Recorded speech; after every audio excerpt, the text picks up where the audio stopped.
This is a Lazy Eye audiobook production read by Kenneth Ipesa, A Game of Thrones. Book of A Song of Ice and Fire, George R.R. Martin. But move forward eagerly, gladly.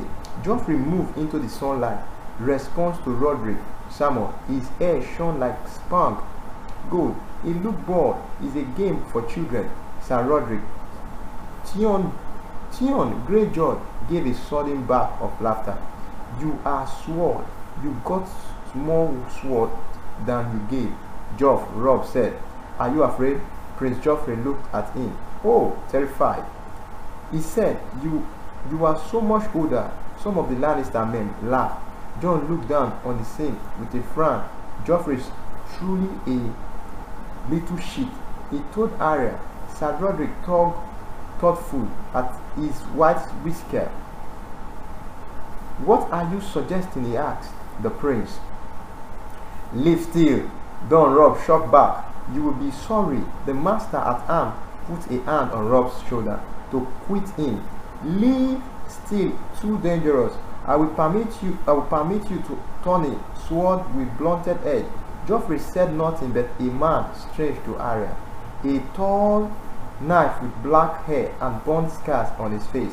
Pushed forward in front of the prince. This is your prince. Who are you to tell him he may not have an edge on his sword? Sir Master at Arms of Winterfell, Gling, and you would do well not to forget it. Are you training women here? The bond man wanted to know. He was more so like a bird. I am training knights, Sir Roderick said pointedly. They will have steel when they are ready, when they have age. The bond man looked at Robb. How old are you, boy? 14, Robb said. I killed a man at 12. You can be sure it was not with a blunt sword. Arya could see Robb bristle. His pride was wounded. He turned on Sir Roderick. Let me do it. I can beat him. Beat him with a turning blade. Then Sir Roderick said. Joffrey shrugged. Come and see me when you are older. Stop if you are not too old. There was laughter from the Lannister men. Robb cursed right through the yard. Arya covered her mouth in shock. Theon Greyjoy seized Robb's arm to keep him away from the prince. Sir Roderick tugged at his whiskey in dismay. Joffrey feigned a yank and turned to his younger brother. Come, Tommy, he said. The hour of play is done. Leave the children to their frolic. That brought more laughter from the Lannister, more curse from Robb. Sir Roderick's face was bat red with fury under the white of his whiskey. Theon kept Robb, looked in an iron grip until his prince and their party were safely away. Jon watched them leave. Arya watched Jon. His face has grown as still as the pool at the heat of the god's wood. Finally, he climbed down off the windows. The shadow is done, he said. He bent to scratch Ghost behind the ears. The white wolf rose and rubbed against him. You had been run back to your room. Little sister, Septa Morden will surely be looking. The longer you hide, the thinner the painers. You will be sewing all through winters. When the spring thaw comes, they will find your body with a needle still locked tight between your frozen fingers. Arya did not think it was funny. I hate needlework, she said with passion. It is not fair. Nothing is fair. Jon said it messed up her hair again and walked away from her. Ghost moving silently beside him. Nymeria started to follow too, then stopped and came back. When she saw that Arya was not coming, reluctantly she turned in the other direction. It was worse than Jon had thought. It was not Septa Morden waiting in her room. It was Septa Morden and her mother. Previous table of content, next provision, table of content, next, Bran. The hunt left at dawn. The king wanted white bow at the feast tonight. Prince Joffrey rode with his father, so Robb had been allowed to join the hunter as well. Uncle Ben enjoyed Tion, Greyjoy, Sir Roderick, and even the Queen. Funny little brother had all ridden out with them. It was the last hunt. After all, on the morrow they left for the south. Bran had been left beyond with Jon and the girls and Rickon. But Rickon was only a baby and the girls were only girls. And Jon, his wolf, were nowhere to be found. Bran did not look for him very hard. He thought Jon was angry at him. Jon seems to be angry at everyone these days. Bran did not know why. He was going with Uncle Ben to the wall to join the night watch. That was almost as good as going south with the King. Robb was the one they were leaving behind, not Jon, for days. Bran could scarcely wait to be off. He was going to ride the King's Road on a horse of his own, not a pony but a rare horse. His father would be the hands of the king, and they were going to live in the Red Castle at King's Landing, the castle the dragons and lords had built. Oddney said there were ghosts. He was not afraid. Oddney said there was ghosts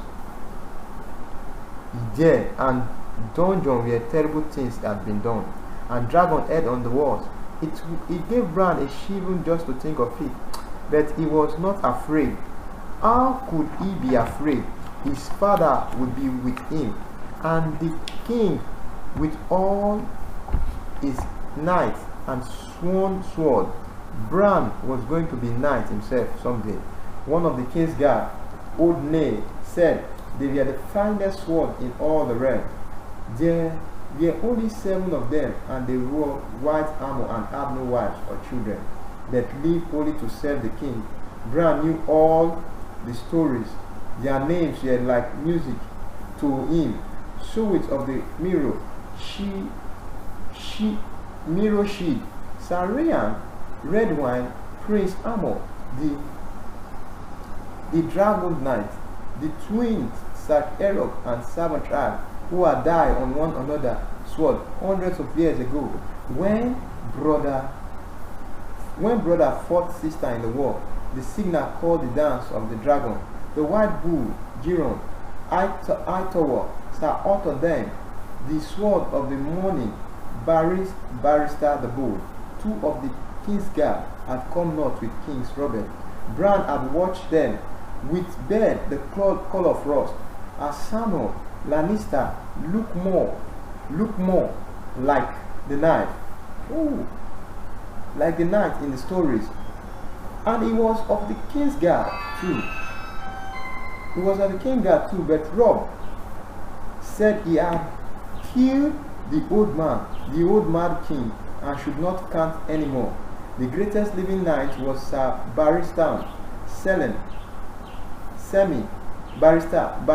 Barristan the Bold, the Lord Commander of the King's Guard.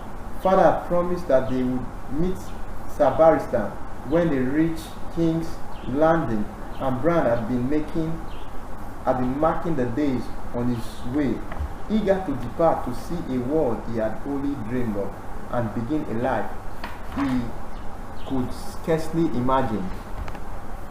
Yet now that the last day was at hand, suddenly Bran felt lost. Winterfell had been the only home he had ever known. His father had told him that he ought to say his farewell today, and he had tried after the hunt had ridden out. He wandered through the castle with his wolf at his side, intending to visit the one who would be left behind. Old Nan, Cage, the cook, Mikkel in his smithy, under this tall boy who smiled so much and took care of his pony, had never said anything. But under the man in the glass garden who gave him a blackberry when he came to visit, but it was no good. He had gone to the stable first and seen his pony here in his stall, except it was his pony anymore. He was getting a real horse and leaving the pony behind, and all of a sudden Bran just wanted to sit down and cry. He turned and ran off before Hondo and the other stable boys could see the tears in his eyes. That was the end of his farewell. Instead, Bran spent the morning alone in the ghost world, in the ghost room, trying to teach his wolf to fetch a stick and fall in. The wolfling was smarter than any of the horns in his father's kennel, and Bran would have sworn he understood every word that was said to him. But he showed very little interest in chasing stick. He was still trying to decide on a name. Robb was calling his grey wing because he ran so fast. Sansa had named her Lady, and Arya had named her after some old witch queen in the song, and Little Raycon called his shaggy dog, which Bran thought was a pretty stupid name for a dire wolf. Jon Wolf, the White One, was Ghost. Bran, which he had thought of that first, even though his wolf was not white. He had tried 100 names in the last fortnight, but none of them sounded right. Finally, he got tired of the stink game and decided to go climbing. He had not been up to the broken tower for weeks with everything that had happened, and this night being the last chance. He raced across the Ghost Wood, taking the long way around to avoid the pool where the axe tree grew. The axe tree had always frightened him. Trees ought not to have eyes, Bran thought, or that look like ants. His wolf came sprinting at his heels. You stay here, he told him at the base of the sentinel. Trees near the armory walls. Lie down. That's right. Now stay. The wolf did as he was told. Bran scratched him behind the ears, then turned away. Jon grabbed a low branch and pulled himself up. He was half a way up the tree, moving easily from limb to limb, when the wolf got to his feet and began to howl. Bran looked back down. His wolf fell silent, staring up at him through slanting yellow eyes. A strange chill went through him. He began to climb again. Once more, the wolf howled. "Phew," he yelled. "Sit down, stay. You are worse than murder." The howling chased him all the way up the tree, until finally he jumped off onto the armory roof and out of sight. The rooftop of Winterfell, where Bran's second home. His mother often said that Bran could climb before he could walk. Bran could not remember when he first learned to walk, but he could not remember when he started to climb either, so he supposed it must be true. To a boy, Winterfell was a grey stone, labyrinth of walls and towers and courtyards, and tunnels spreading out in all directions. In the other part of the castle, the earth slanted up and down so that you could not even be sure what floor you were on.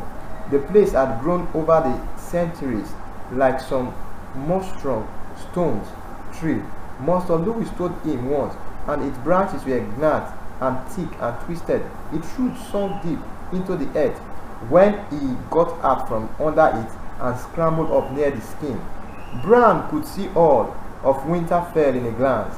He liked the way it looked spread, but beneath him holy birds wheeling over his head, while all the life of the castle went on below. Bran could perch for aught among the shapeless rainwood gargons that brooded over the first keep. Watching it all, the men drilling with wood and steel in the yard, the cooks tending their vegetables in the glass garden, restless dogs running back and forth in the kennel, the silence of the Ghostwood, the girls gossiping beside the washing well. It made him feel like he was lord of the castle in a way even Robb would never know. He thought in Winterfell screamed too. The builders had not even lived the earth. There were hills and valleys behind the walls of Winterfell. There was a covered bridge that went from the fourth floor of the bell tower across the second floor of the rockery. Brown knew about that, and he knew you could get inside the inner wall by the south gate, climb 3 floors and run all the way around Winterfell through a narrow tunnel in the stone, and then come out on ground level at the north gate with 100 feet of wall looming over you. Even Master Lewin did not know that. Brown was convinced his mother was terrified that one day Brown would slip off a wall and kill himself. He told her that he would not, but she never believed him. Once she made him promise that he would stay on the ground. He had managed to keep that promise for almost a fortnight, miserable every day, until one night he had gone out the windows of his bedroom. When his brother were fast asleep, he confessed his crime the next day in a fit of guilt. Lord Elder ordered him to the godswood to cleanse himself. Guards were posted to see that Brown remains there alone all night to reflect on his disobedience. The next morning, Brown was nowhere to be seen. They finally found him fast asleep in the upper branches of the tallest steinet in the grove. As angry as he was, his father could not help but laugh. "You are not my son," he told Brown when they fetched him down. You are a squirrel, so be it. If you must climb, then climb, but try not to let your mother see you." Brown did his best, although he did not think he never really fooled her.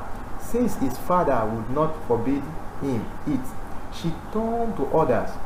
Old Nay told him a story about a bad little boy who climbed too high and was struck down by lightning. And now afterward, the crowd came to peck at his eyes. Brown was not impressed. There were crowns next atop the broken towers where no one ever went but him, and sometimes he filled his pocket with corn before he climbed up there, and the crown ate it right out of his hand. None of them had ever shown the slightest bit of interest in pecking at his eyes. Later, Master Lewin built a little poultry boy and dressed him in brown cloth and flogged him off the wall into the yard below, to demonstrate what would happen to Brown if he fell. That had been fun. But afterward, Brown just looked at the master and said, "I am not made of clay, and anyhow, I never fall." Then for a while, the guard would chase him whenever they saw him on the roof and try to haul him down. That was the best time of all. It was like playing a game with his brother, except that Brown always won. None of the guards could climb half so well as Brown, not even Jory. Most of the time, they never saw him anywhere. People never looked up. That was another thing he liked about climbing. It was almost like being invincible. He liked how he felt too, pulling himself up the wall, stone by stone, finger and toes digging out into the small crevice between. He always took off his boots and went barefoot when he climbed. He made him feel as if he had 4 hands instead of 2. He listened to the deep, sweet itch he left in the muscle afterward. He liked the way the air tasted way up high, sweet and cold as a winter peach. He liked the birds, the crown in the broken towers, the tiny little sparrow that nested in crack between the stones, the ancient owl that slept in dusty loaf above the old armory. Brown knew them all.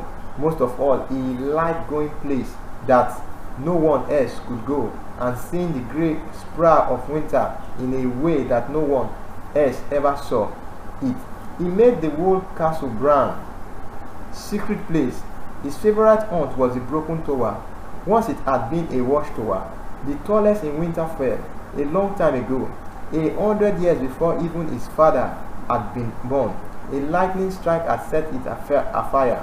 The top third of the structure had collapsed inward, and the tower had never been rebuilt. Sometimes his father sent Radar into the base of the tower to clean out the nest. They always found among the jumble of falling stones and carrion and root bean, but no one ever got up to the top of the structure now except for Bran and the crown. He knew two ways to get there. You could climb straight up the side of the tower himself, but the stones were loose. The mortar that held them together long gone to arch, and Bran never liked to put his full weight on them. The best way was to start from the godswood, shining up the tall sentinel, and cross over the armory and the guards hall, sleeping roof to roof, barefoot so the guard would not hear you overhead. That brought you up to the blind side of the first keep, the oldest part of the castle, a square round fortress that was taller than it looked holy. Rat and spider lived there now, but the old stones still made of good climbing. You could straight up to where the gargoyle leaned and blind over empty space, and swing from yourself over to the broken tower where it least closed. The last part was scrambled up the blackened stone, so the areas no more than 10 feet, and then the crown would come round to see if you didn't brought any cord.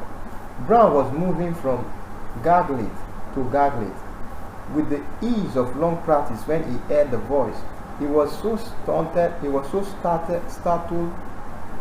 he almost lost his grip. The first keep had been empty all his life. I do not like it. A woman was saying there was a row of windows beneath him, and the voice was drifting out of the last window on the side. You should be the hand. God forbid. A man's voice replied lazily. It is not an honor I want. There is far too much work involved. Bran hugged listening, suddenly afraid to go on. They might glimpse his feet if he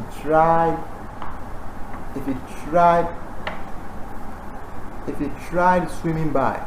Do not you see the danger this put us in? The woman said. Robert loved the man like a brother. Robert can barely stomach his brothers. Not that I blame him. Stannis would be enough to give anyone indigestion. Don't play the fool, Stannis, and rely on one thing. The Edward Stark is quite another. Robert will listen to Stark. Them both. I should have insisted that he name you, but was certain Stark would refuse him. We ought to count ourselves fortunate. The man said the king might as easily have named one of his brother, or even Littlefinger. God help us, give me honorable enemies rather than ambitious ones, and I will sleep more easily by night. They were talking about father. Bran realized he wanted to hear more. A few more feet, but they would see him if he swung out in front of the window. We will have to watch him carefully, the woman said. I would sooner watch you, the man said. He sounded bored. Come back here. Lord Eddard has never taken any interest in anything that happens south of the neck. The woman said, never, I tell you. He means to move against us. Why else would he leave the seat of his power? 100 persons, 100 reasons, duty, honor he yearns to write his name large across the book of history. To get away from his wife, or both perhaps, he just wants to be one for once in his life. His wife is Lady Arya's sister. It's a wonder Lisa was not here to greet us with her accusation. Bran looked down. There was a narrow ledge beneath the window, only a few inches wide. He tried to lower himself towards it. Too far. He would never reach. You fret too much. Lisa Arya is a frightened cow. That frightened cow shared Jon Arryn's bed. If she knew anything, she would have gone to rob Beth before she fled King's Landing.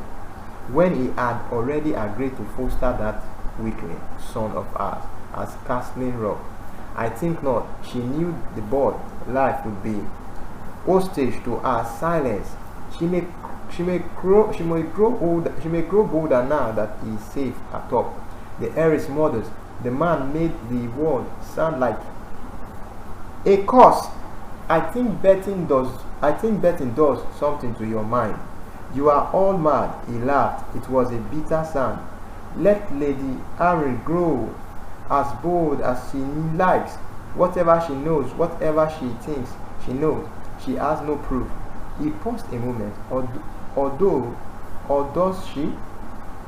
Do you think the king would require proof? The woman said, I tell you, he loved me not. And whose fault is that? Sweet sister. Bran studied the ledge. He could drop down. It was too narrow to land on. But if he could catch hold as he fell past, pull himself up, except that might make a noise, draw them to the window. He was not sure what he was hearing, but he knew it was not meant for his ears. You are as blind as Robert, the woman was saying. If you mean I see the same thing. Yes, the man said, I see a man who would sooner die than betray his king. He betrayed one already, or have you forgotten? The woman said, oh, I do not deny he loyal to Robert.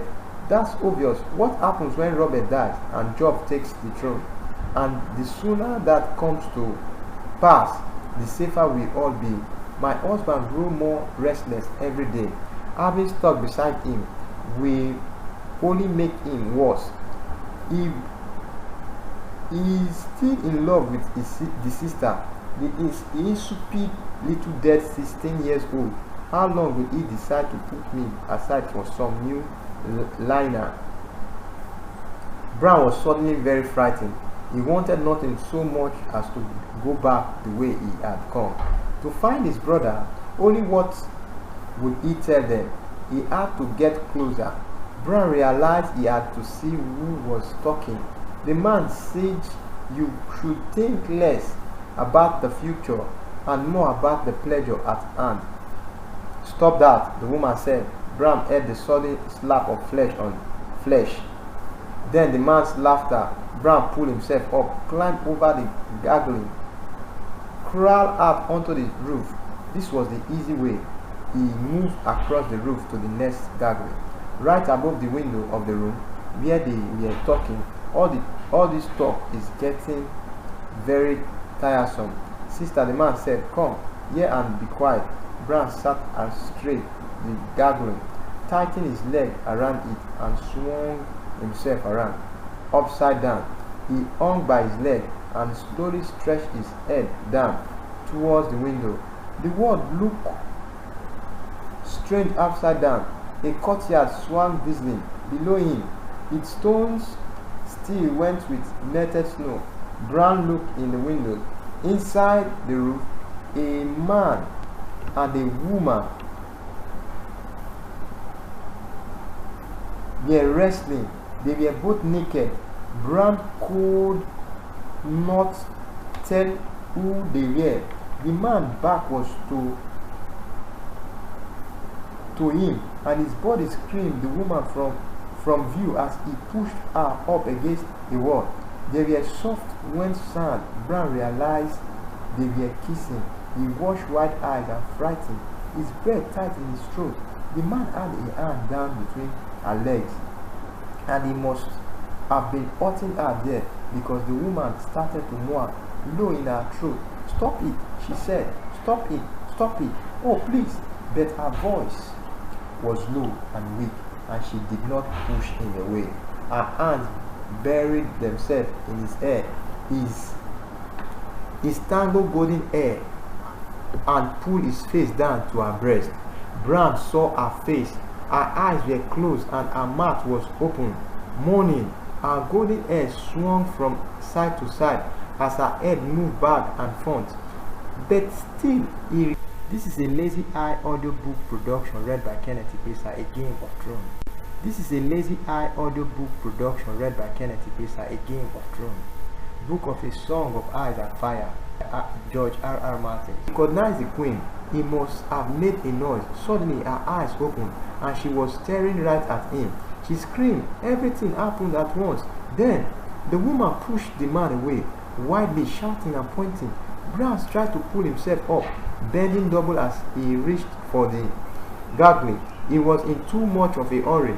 His hand grabbed uselessly across smooth stone, and in the panic his leg slipped, and suddenly he was failing.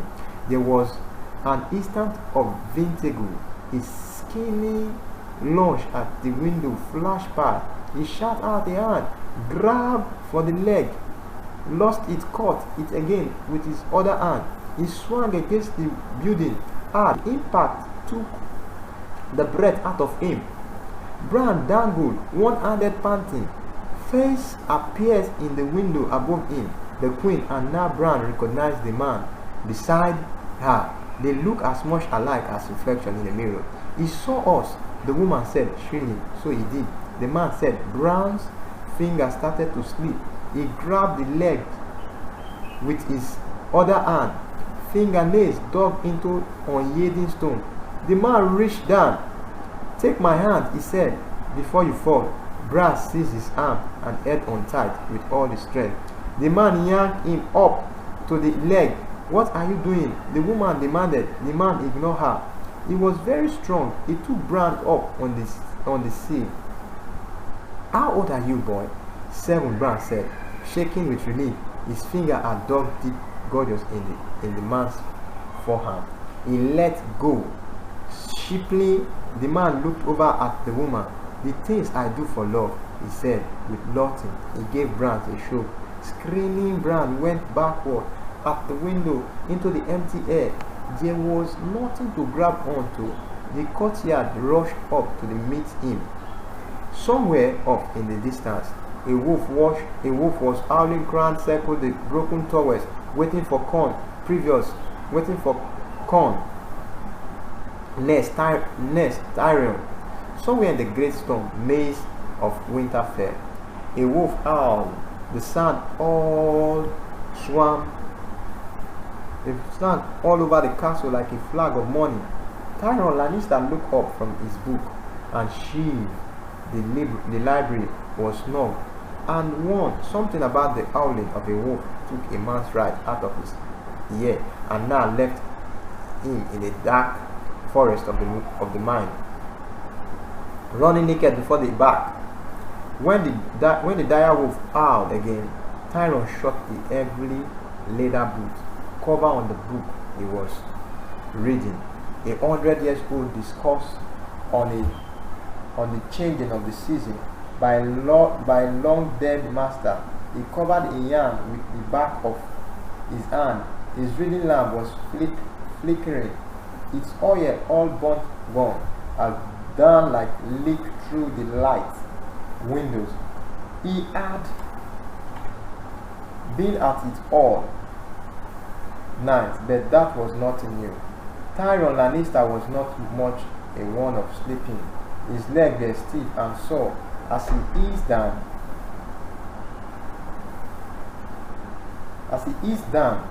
off the bench. He messaged some life back into them and lips heavily to the table, where the scepter was snoring softly. His head piled on an open book in front of him. Tyrion glanced at the title, A Life of the Grand Master, Achillomel. No wonder I am off to break my fast, seeing that you return the book to the ships. Be gentle with the Valerian screw. The patient is very asleep patiently. Tyrion repeated his instruction, then clasped the scepter on his shoulder and left him to his task. Aside, Tyrion swallowed a long spoonful of the cold morning air and began his laborious descent of the stone step that corkscrews around the interiors of the library tower. It was slow going. The step here caught high and narrow, while his legs were short and twisted. The rising voice drifted up to him. The voice is a long time dying. I wish he could be quicker about it. Tyrion glanced down and saw the On standing with young Joffrey as Square swam around them. At least he dies quickly. The prince replied, "It's the wolf that makes the noise. I could scarce sleep last night." Glingard cast a long shadow across the hard path earth as he squealed lower, the black M over his head. "I could silence the creature if it pleased you," he said through his open visor. His boy placed a long sword in his hand. He tested the weight of it, slicing at the cold morning air. Behind him, the yard ran to the clangor of steel on steel. The notion seems to delight the prince. "Send a dog to kill a dog," he exclaimed. "Winterfell is so infested with wolves. The Stark would never miss one." Tyrion hopped off the last step onto the yard. "I beg to differ, nephew," he said. The Stark can count past 6, unlike some princes I might name." Joffrey had the grace at least to blush. A voice from nowhere, Sardon said. He pierced through his sand, looking this way and that. "Spirit of the air." The prince laughed as he always laughed when his bodyguard did this moment face. Tyrion was used to it. "Down here," the tall man stared down at the ground and pretended to notice him. "The little Lord Tyrion," he said. "My pardon, I did not see you standing there. I am in no mood for your insolence today." Tyrion turned to his nephew. "Joffrey, it is past time you called on Lord Eddard and his landlady to offer them your comfort." Joffrey looked as petulant as only a boy prince can look. What good will my comfort do to them?" "None," Tyrion said. "Yet it is expected of you. Your absence has been not noted. The Stark boy is nothing to me." Joffrey said, "I cannot abide the wailing of women." Tyrion Lannister reached up and slapped his nephew hard across the face. The boy's cheek began to redden. "One word," Tyrion said, "and I will eat you again. I am going to tell mother." Joffrey exclaimed. "Tyrion, eat him again." "Now, what cheek? Flame, you tell your mother," Tyrion told him. "But first you get yourself to Lord and Lady Stark and you fall to your knees in the front of them. And you tell them how very sorry you are and that you are at their service if there is the slightest thing you can do for them or theirs in their desperate hours, and that all your prayers go with them. Do you understand? Do you?" The boy looked as though he was going to cry. Instead, he managed a weak nod. Then he turned and fled headlong from the yard, holding his cheek. Tyrion watched him run. A shadow fell across his face. He turned to find Clegane looming overhead like a cliff. His soft dark armor seems to blot out the sun. He had lowered the visitor on his errand. He was fashioned in the likeness of his snarling black bond. Fearsome to behold, but Tyrion had always thought it a great improvement over Clegane. Idiotly bone-faced, the prince will remember that. "Little Lord," the Hun warned him. The M turned his laugh into a hollow rubble. "I pray he does." "Tyrion," Lannister replies, "if he forgets, be a good dog and remind him." He glanced around the courtyard. "Do you know where I might find my brother?" "Breaking fast to the queen." "Ah," Tyrion said. He gave Sandor Clegane a perfunctory nod and walked away as briskly as his stone leg would carry him, whistling. He pitied the first night to try the on today. The man did have a temper. A cold, careless meal has been laid out in the morning room of the guest house. James sat at the table with Caesar and The children talking in low, hushed voices. Is Robert still abed? Tyrone asked as he seated himself, uninvited, at the table. His sister peered at him with the same expression of faint distaste. She had mourned since the day he was born. The king has not slept at all. She told him, he is with Lord Elder. He has taken their sorrow deeply to heart. He has a large heart. Our Robert, James said, with a lazy smile. There was very little that James took seriously. Tyrone knew that about his brother and forgave it. During all the terrible long years of his childhood, only James and had ever shown him the smallest measure of affection or respect, and for that Tyrone was willing to forgive him most anything. A servant approached. Bring, Tyrone told him, and two of those little fish and a mug of that good dark beer to wash them down. Oh, and some bacon. Burn it until it turns black. The man bowed and moved off. Tyrone turned back to his sibling, twin male and female. They looked very much the part this morning. Both had chosen a deep green that matched their eyes. Their blood cords were all a fashionable tumble, and gold ornament shone at wrist, at finger, and throat. Tyrone wondered what it would be like to have a twin, and decided that he would rather not know. Bad enough to face himself in a looking glass every day. Another him was a tough, too dreaded food to contemplate. Prince Thomas spoke up. Do you have news of Bran? Uncle, I stopped by the sick room last night. Tyrone announced there was no change. The master thought that a hopeful sign. I did not want Brandon to die, Thomas said timorously. He was a sweet boy, not like his brother, but then James and Tyrone were somewhat less than peace in port themselves. Lord Edda had a brother named Brandon as well. James Moose, one of the hostage murdered by Targaryen. It seems to be an unlucky name. Oh, not so unlucky as all that. Surely, Tyrone said, the servant brought his plate. He ripped off a shock of bread, and Caesar was studying him wearily. What do you mean? Tyrone gave her a crook smile. Why only that Thomas may get his wish? The master thinks the boy may yet live. He took a slip of beer. Messilena gave a happy gasp, and Thomas smiled nervously, but it was not the children. Tyrone was watching the glance that passed between James and Caesar. Lasted no more than a second, but he did not miss it.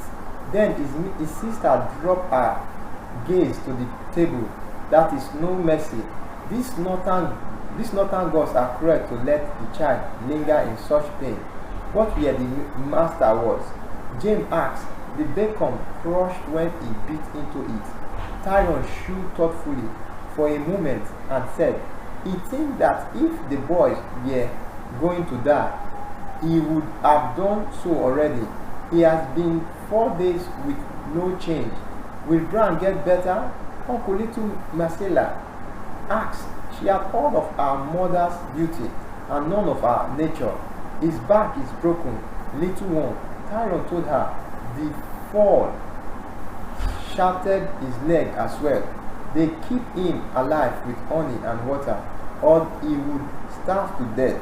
Perhaps if he wakes, he will be able to eat real food, but he will never walk again. If he walks, Caesar repeated, is that likely? The gods alone knows.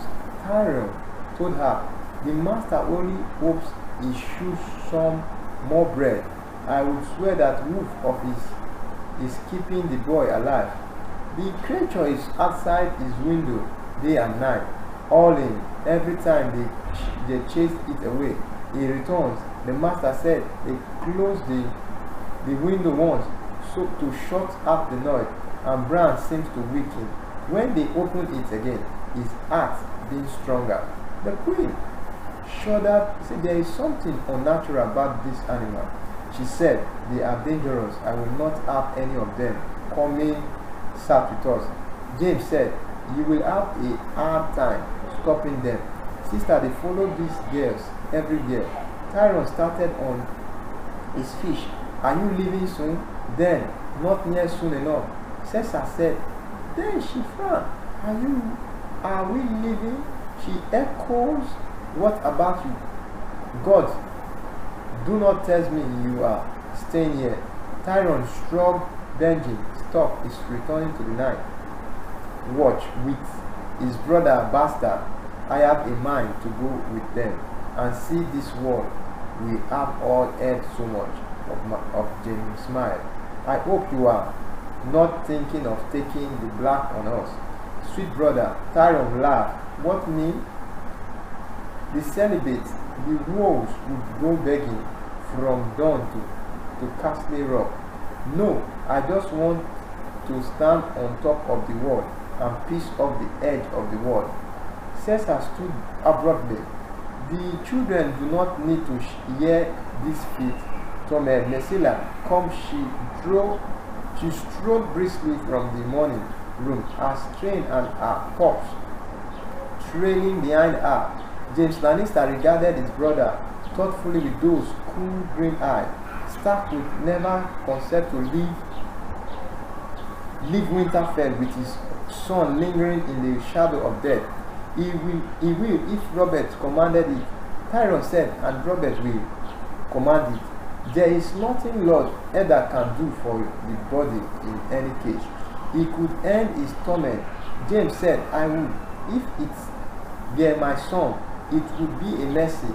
"I have advised again, putting that suggestion to Lord Eddard." "Sweet brother," Tyron said, "he would not take it kindly, even if the boy does live. He will be a cripple. Who's then a cripple? A grotesque. Give me a good green death." Tyron replies with a shrug that accentuated the twist of his shadow. Speaking for Greystones, he said, "I beg to differ. Death is so terrible final, while life is full of possibilities." James smiled. "You are a perverse little Eve, are not you?" "Oh, yes," Tyron admitted. "I hope the boy does work. I would be most interested to hear what he might have to say." His brother smiled, crude like soulmate. "Tyron, my sweet brother," he said darkly, "there are times when you give me cause to wonder whose side you are." Tyron's mouth was full of bread and fish. He took a swallow of strong black beer to wash it all down and grind up wolfishly at James. "Say what?" "James, my sweet brother," he said, you warned me. You know how much I love my family. You know how much I love my family. Next, John." John climbed the step slowly, trying not to think that this might be the last time ever. Ghost paddled silently beside him. Outside, snow swingled through the castle gate, and the yard was all noise and chaos. But inside the thick stone wall, it was still warm and quiet. Too quiet for John Lincoln. He reached the landing and stood for a long moment, afraid. Ghost nuzzled at his hand. He took courage from that. He straightened and entered the room. Lady Stark was there beside his bed. She had been there day and night for close on a fortnight. Not for a moment had she left Bran's side. She had a meal brought to her here, there and chamber pots as well, and a small herb bed to sleep on. Though it was said she had scarcely slept at all, she fed himself the moment and water and herb mixture that sustained life. Not once did she leave the room, so John had stayed away, but now there was no more time. He stood in the door for a moment afraid to come close. The window was open. Below, a woe, all Ghost heard and lifted his head. Lady Stark looked over. For a moment, she did not seem to recognize him. Finally, she blinked. "What are you doing here?" she asked in a voice strangely flat and emotionless. "Came I to see Bran," Jon said, "to say goodbye." Her face did not change. Her long auburn hair was dull and tangled. She looked as though she had aged 20 years. "You have said it. Now go away." Part of him wanted only to flee, but he knew that if he did, he might never see Bran again. He took a nervous step into the room. "Please," he said. Something could move in her eyes. I told you to leave," she said. "We do not want you here." Once that would have sent him running. Once that might even have made him cry. Now it only made him angry. He would be a sworn brother of the night, watch soon, and face worse danger than Catelyn, tall Stark. "He's my brother," he said. "Shall I call the guard?" "Call them," Jon said. "Defiant, you can't stop me from seeing you can't stop me from seeing him." He crossed the room, keeping the bed between them, and looked down on Bran where he lay. She was holding one of his hands. It looked like a claw. This was not the Bran he remembered. The flesh had all gone from him. His skin stretched tight over bones like stick under the blanket. His leg bent in ways that made Jon sick. His eyes were sunken deep into black pits, open but they saw nothing. The fall had struck him somehow. He looked half asleep, as if the first strong wind would carry him off to his grave. Yet, under the fret cage of those shattered ribs, his chest rose and fell with each shallow breath. "Bran," he said, "I am sorry I did not come before. I was afraid." He could feel the tears rolling down his cheek. Jon no longer cares. Doth not die? "Bran, please, we are all waiting for you to wake up. Me and Robb and the girls, everyone." Lady Stark was watching. She had not raised a cry. Jon took that for acceptance. Outside the window, the dire wolf howled again. The wolf that Bran had not had time to name. "I have to go now," Jon said. "Uncle Benjen is waiting. I am to go north to the wall. We have to leave today before the snow comes." He remembered how excited Bran had been at the prospect of the journey. It was more than he could bear.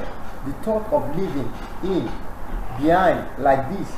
Jon brushed away his tears, leaned over and kissed his brother slightly on the lips. "I wanted him to stay here with me," Lady Stark said softly. Jon watched her, wary. She was not even looking at him. She was talking to him, but for a part of her, it was as though he were not even in the room. "I prayed for it," she said dully. "He was my special boy. I went to the sept and prayed 7 times to the 7 face of the gods that Ned would change his mind and leave him here with me. Sometimes prayers answer." Jon did not know what to say. "It was not your fault," he managed after an awkward silence. Her eyes found him. They were full of poison. "I need none of your absolution, bastard." Jon lowered his eyes. She was crawling one of the Bran hand. He took the other, squeezed it, finger like the bones of birds. "Goodbye," he said.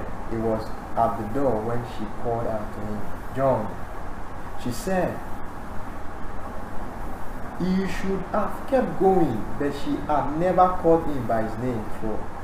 He turned to find her looking at his face as if she were seeing it for the first time. "Yes," he said. "It should have been you," she told him. Then she turned back to Bran and began to weep, her whole body shaking with the soul. Jon had never seen her cry before. It was a long walk down to the yard. Outside, everything was noise and confusion. Wagons were being loaded. Men are shouting. Horses were being harnessed and saddled and led from the start. A light snow had begun to fall, and everyone was in an uproar to be off. Rob was in the middle of it, shooting command with the best of them. He seems to have grown of late, as if Bran fall and his mother collapsed had somehow made him stronger. Grey Wind was at his side. Uncle Benjamin is looking for you, he told John. He wanted to be gone. And how I go, I know, John said. Soon he looked around at all the noise and confusion. Living is harder than I thought. For me, too, Rob said. He had snow in his hair, melting from the heat of his body. Did you see him? John nodded, not trusting himself to speak.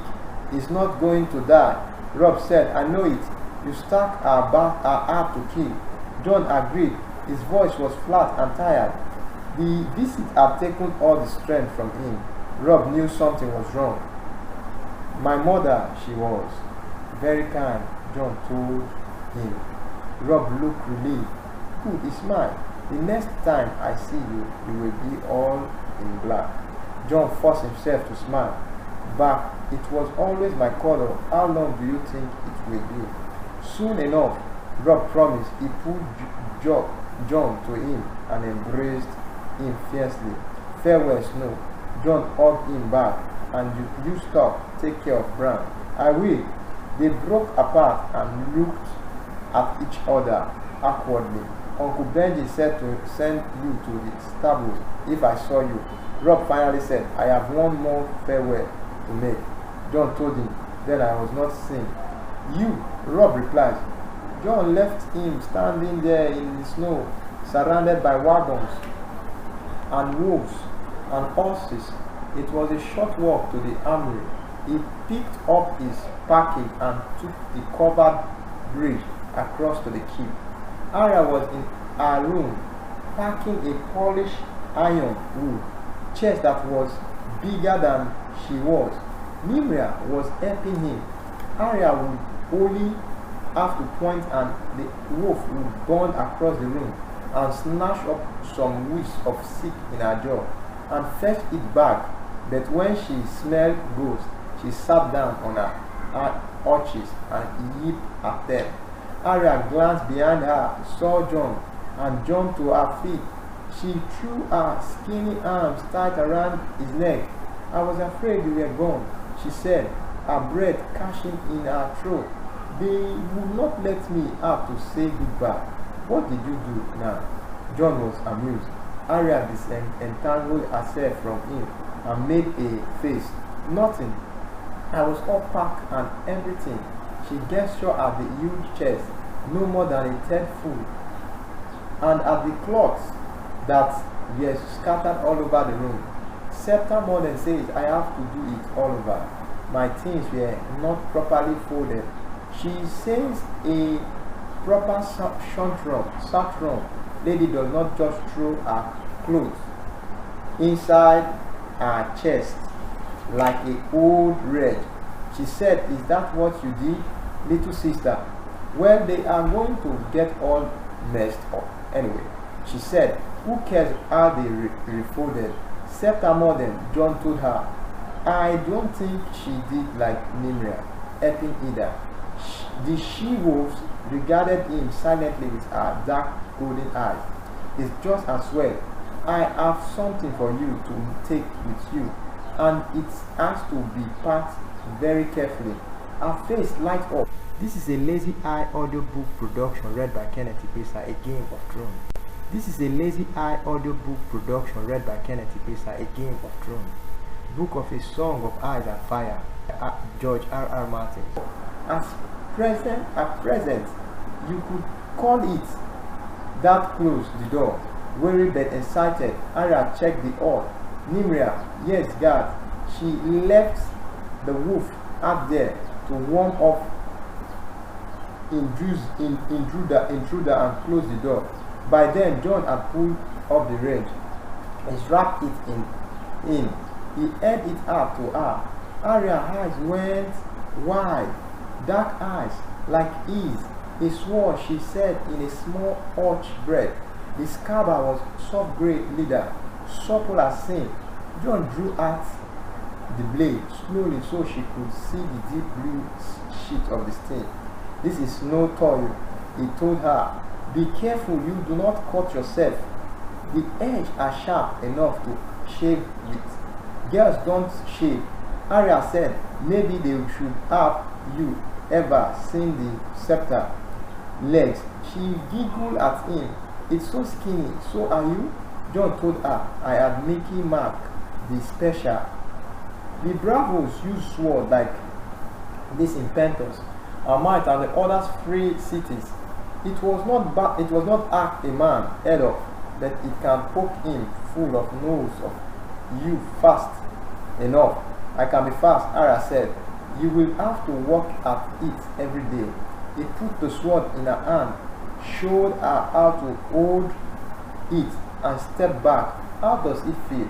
Do you think the balance? I think so, Arya said. First lesson. John said, stick them with the pointy end. Arya gave him a whap on the arm with the flat of a blade. The blow stormed, but John found himself grinding like an sheepdog. No, you have it, John said. You will practice with. You will find someone. John promised her. King's Landing is a true city, 1,000 times the size of Winterfell. Until you find a partner, watch how they fight in the yard. Run and ride. Make yourself strong, and whatever you do. Arya knew what was coming next. They said it together. Don't tell Sasha. John messed up her hair. I will miss you, little sister. Suddenly she looked like she was young. She was going to cry. I wish you were coming with us. Different roads sometimes lead to same castle. Who knows? He was feeling better now. He was not going to let him.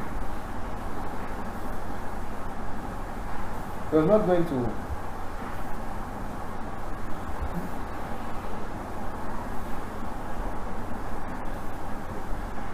Arya ran to him for a last hug. But down the sword first. Joe laughing, she set it aside, almost shelling, and showed him with kisses. And showered him with kisses, half names like I. She said. She looked at the blade in her hand. Said, does this have name? Oh, tell me, can you guess? John teased. You very favorite thing. Arya seemed puzzled at first. Then it came to her. She was that quick. They said it together. Nido, the memory of her laughter, warmed him on the long ride, not previous. No longer. Next, the dynasty. Dynasty, next, dynasty. Dynasty. Targaryen. Wed-cat dragon with fear and barbaric splendor in a field beyond the walls of Pentos.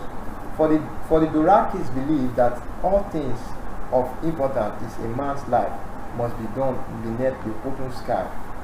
Dragon had called his Kalasa to attempt him, and they had come. 40,000 Doraki warriors and uncounted numbers of women, children and slaves outside the city was the camp with their vast heads raising palace of wolves, rats eating everything in sight and making the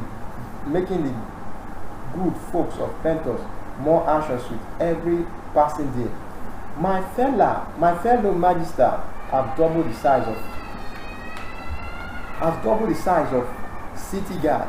Elorus told them, over planters of honey, dark and orange snap papers one night at the mass that had been dragon. The cow had joined his Kalasa, his estate given over to dynasty and her brother until the wedding best we get princes.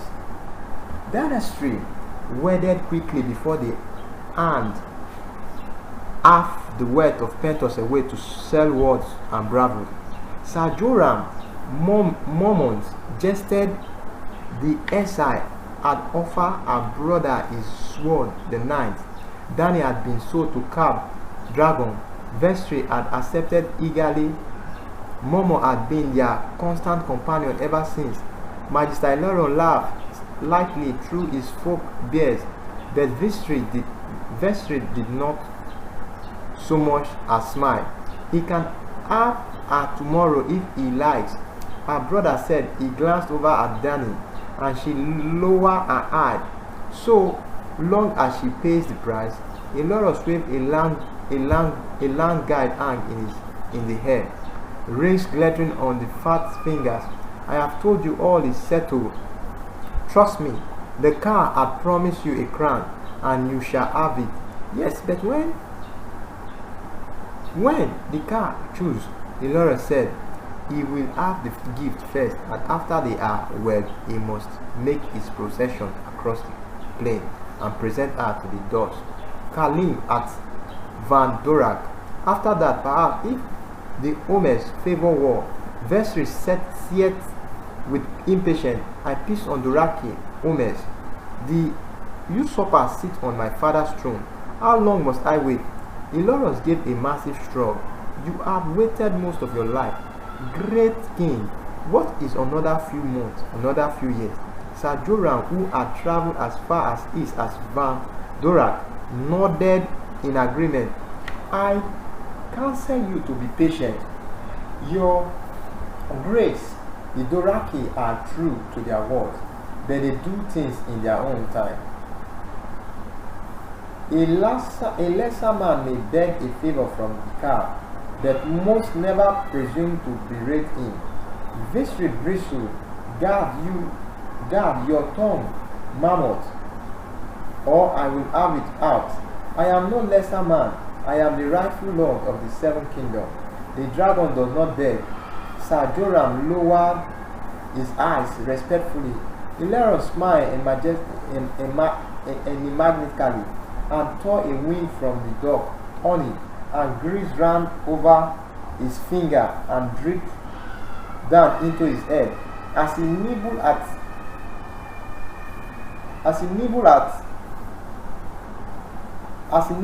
the tender meat. There are no more dragons, Danny thought, staring at her brother, though she did not dare say it aloud. Yet that night she dreamed of one Vestry was eating her, haunting her. She was naked, clumsy with fears. She ran from him, but her body seemed stiff and ungainly. He struck her again. She stumbled and fell. You woke the dragon. He screamed as he kicked her. You woke the dragon. You woke the dragon. Her thin ears slick with blood. She closed her eyes and whispered as if it answered. There was an idiot ripping sound and the crackling of some great fires. When she looked again, Vestry was gone. Great columns of flame rose all around, and in the midst of them was a dragon. It turned its great head slowly. When its mounted eyes found her, she woke shaking and covered with a fine sheet of sweat. She had never been so afraid until the day of her wedding came at last. The ceremony began to dawn and continue until dusk, an endless day of drinking and feasting and fighting. A mighty earthen ram had been raised in the grass palace, and there Danny was, seated beside Khal Dragon. Above the sitting seal of Daraki, she had never seen so many people in one place. None people so strange and frightening. The Oslord might put on rich fabric and sweet perfume when they visited the free cities, but out under the open sky they kept the old ways. Men and women alike wore painted leaves, vests over bare chests, and horse hair, leaden chins by bronze medallion, bet, and the warriors greased their long breads with fat from the rendering pits. They gorged themselves on horse flesh, roasted with honey and pepper, drank themselves blind on fermented malt, milk and illoros, fine wines, and spat jests at each other across the fire. Their voices arched and aligned in Dani's ears. Vestry was seated just below her, splendid in a new black wool tunic with a scarlet dragon on the chest. Ilorious and Sir Joran sat beside him. There was a place of high honor just below the cows.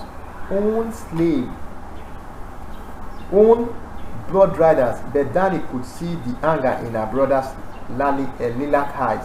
He did not like sitting beneath her, and he foamed when the slave offered each dish first to the cow and his bride, and served him from the portion they refused. He could do nothing but nurse his resentment, so nurse it he did, his mood growing blacker by the hour at each insult to his person. Dany had never felt so alone as she did seated in the midst of that vast horde. Her brother had told her to smile, and so she smiled until her face arched and the tears came unbidden to her eyes. She did her best to hide them, knowing how angry Vestry would be if he saw her crying, terrified of how cowed dragons might react. Food was brought to her, steaming joints of meat, and thick black sausage and Dothraki blood pies, and later fruits and sweet grapes, steel and delicate pastries from the kitchen of Pentos. But she waved it all away. Her stomach was a rout, and she knew she could keep none of it. Then there was no one to talk to. Khal Dragon shouted command and just down to his blood rider and laughed at their replies, but he scarcely glanced at Dany beside him.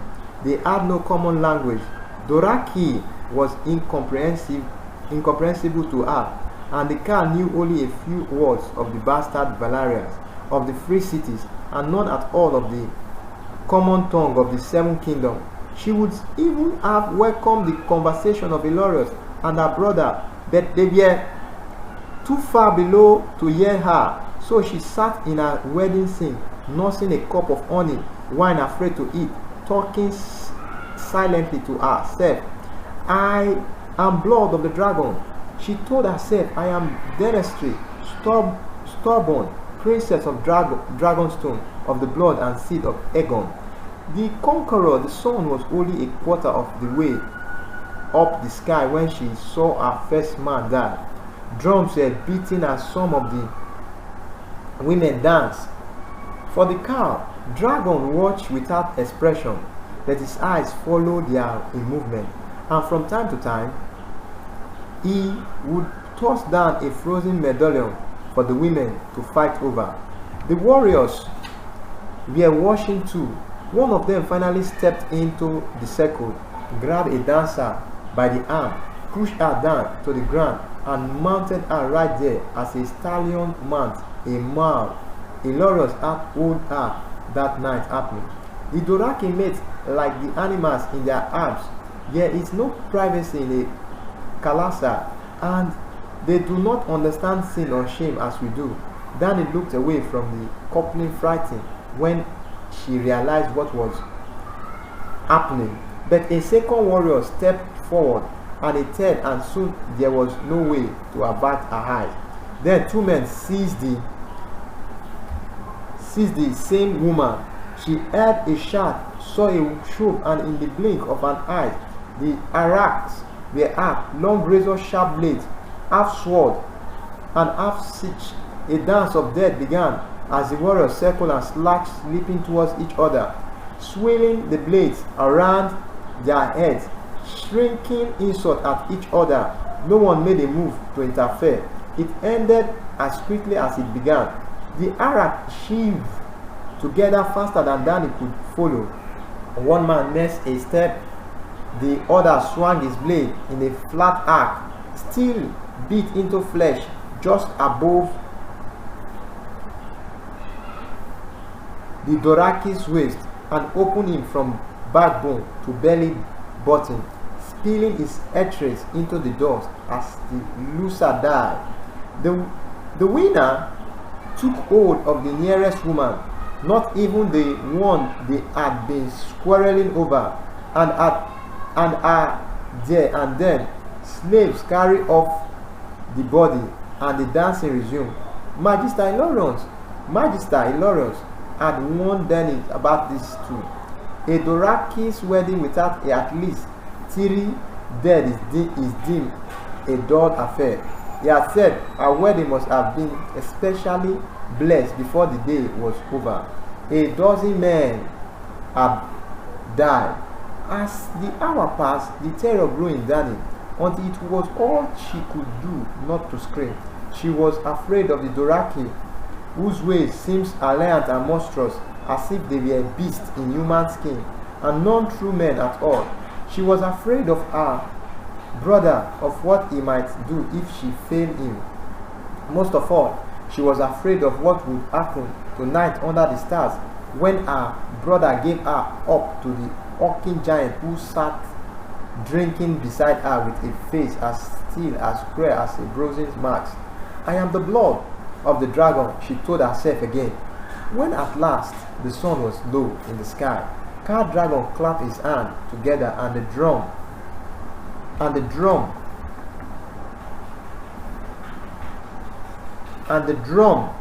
and the shouting and feasting came to a sudden half.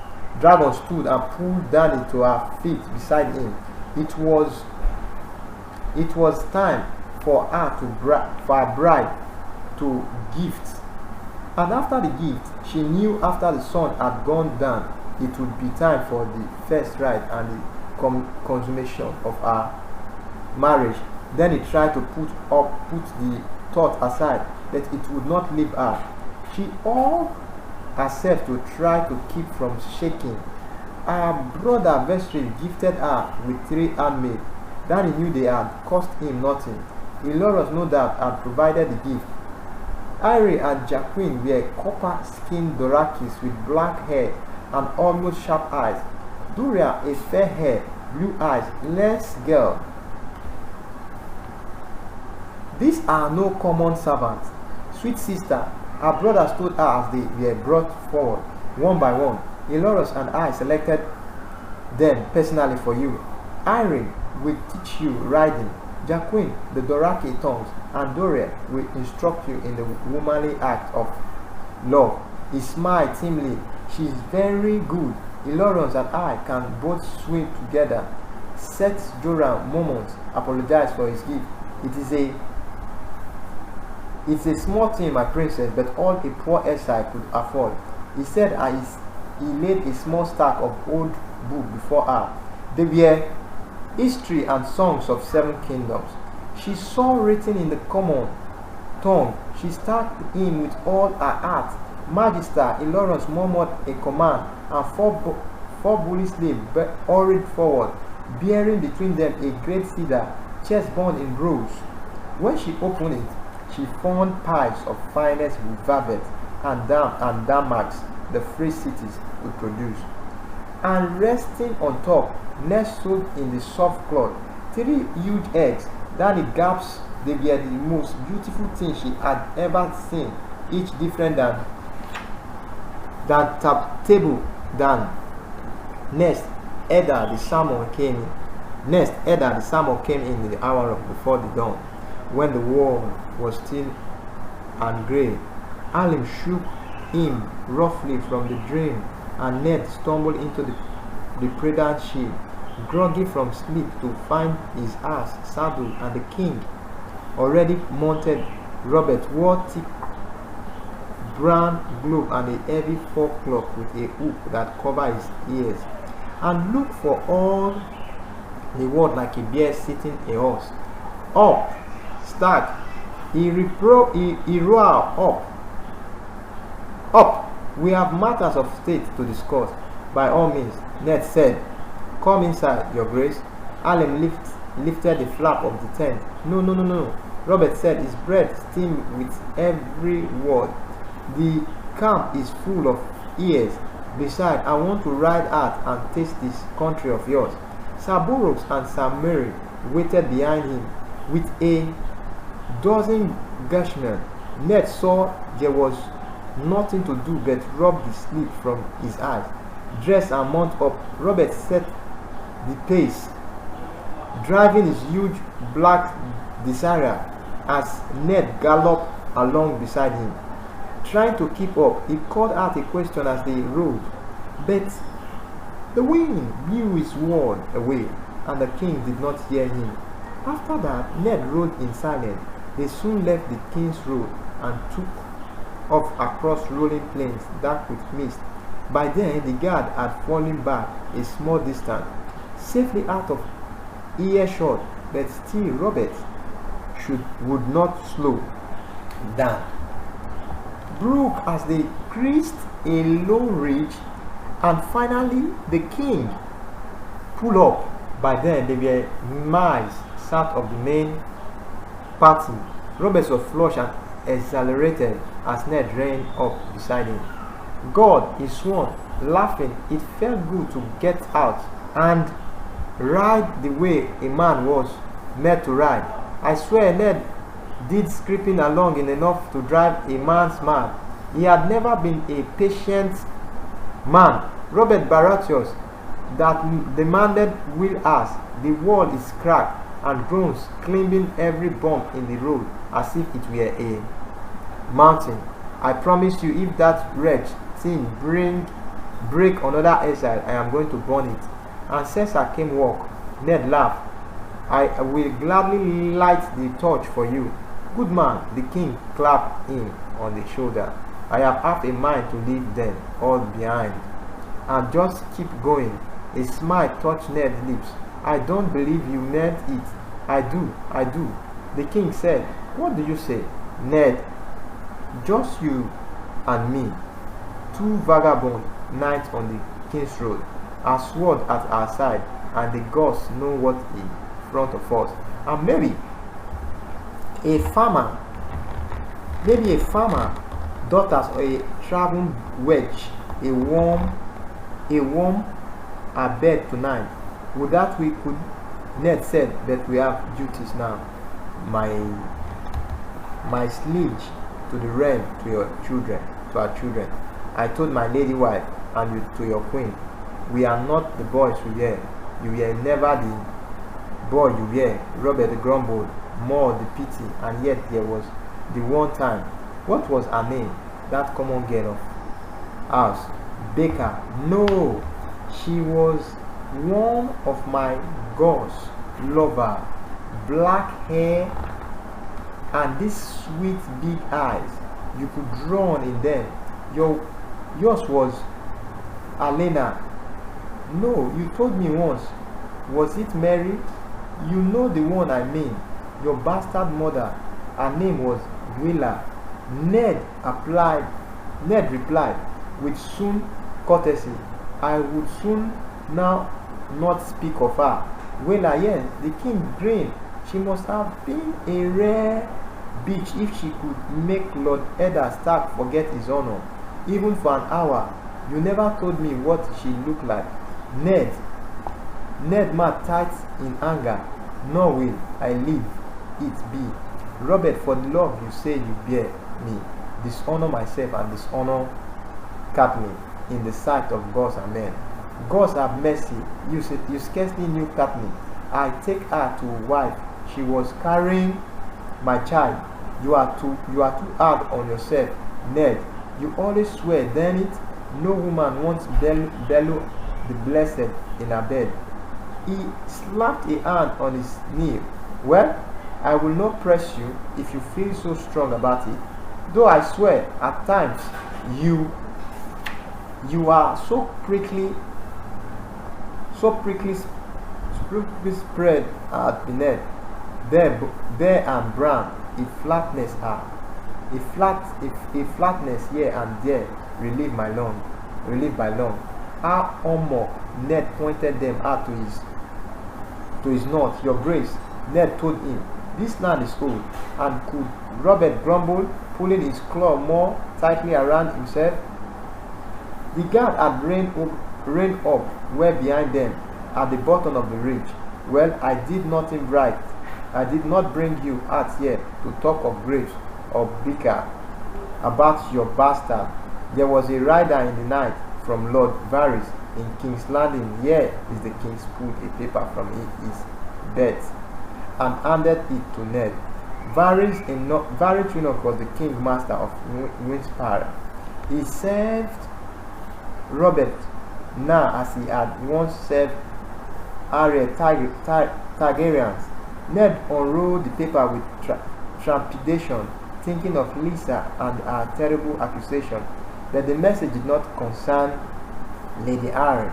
What is the source for his information? Do you remember Sir Jorah Mormont? Would that I might forget him? Ned said bluntly. The Mormont of Bear Island were an old house, proud and honor, but their lands were cold and distant. The first time the last sliver of sun vanished behind the high walls of Pentos to the west, just then Dany had lost all track of time. Khal Drogo commanded his blood rider to bring forth his own horse to Lyn Red Station, and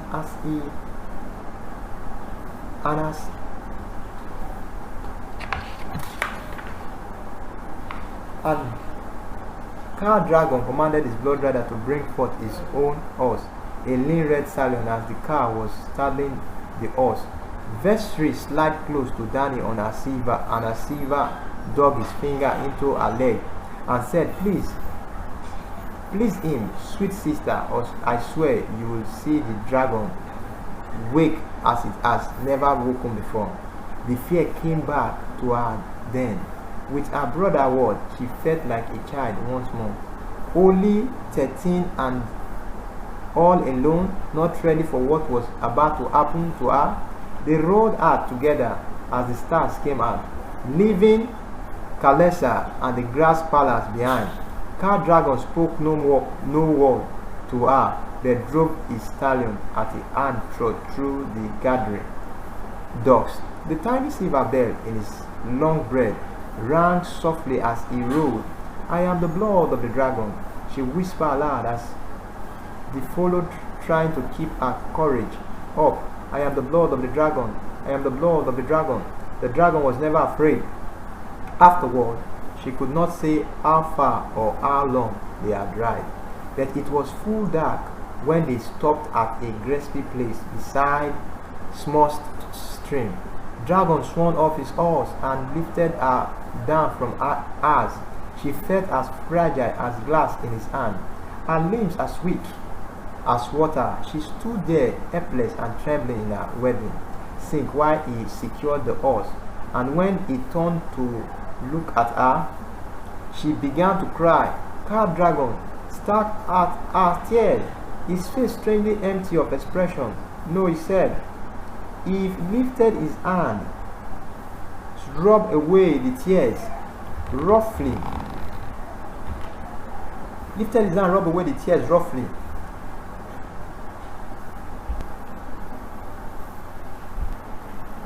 Khal Drogo stared at her tears, his face strangely empty of expression. No, he said. He lifted his hand and rubbed away the tears roughly with a callous tongue. You speak the common tongue, Dany said in wonders. No, he said again. Perhaps he had only that word.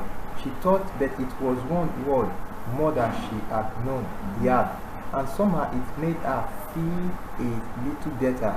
Dragon touched her hair slightly, sliding the silver blood threaded between his fingers.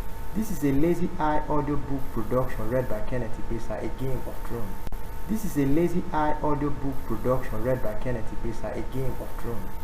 Book of A Song of Ice and Fire, George R.R. Martin. Murmuring softly in Dorakis, Dany did not understand the words, yet were warm words in the tone, a tenderness she had never expected from this man.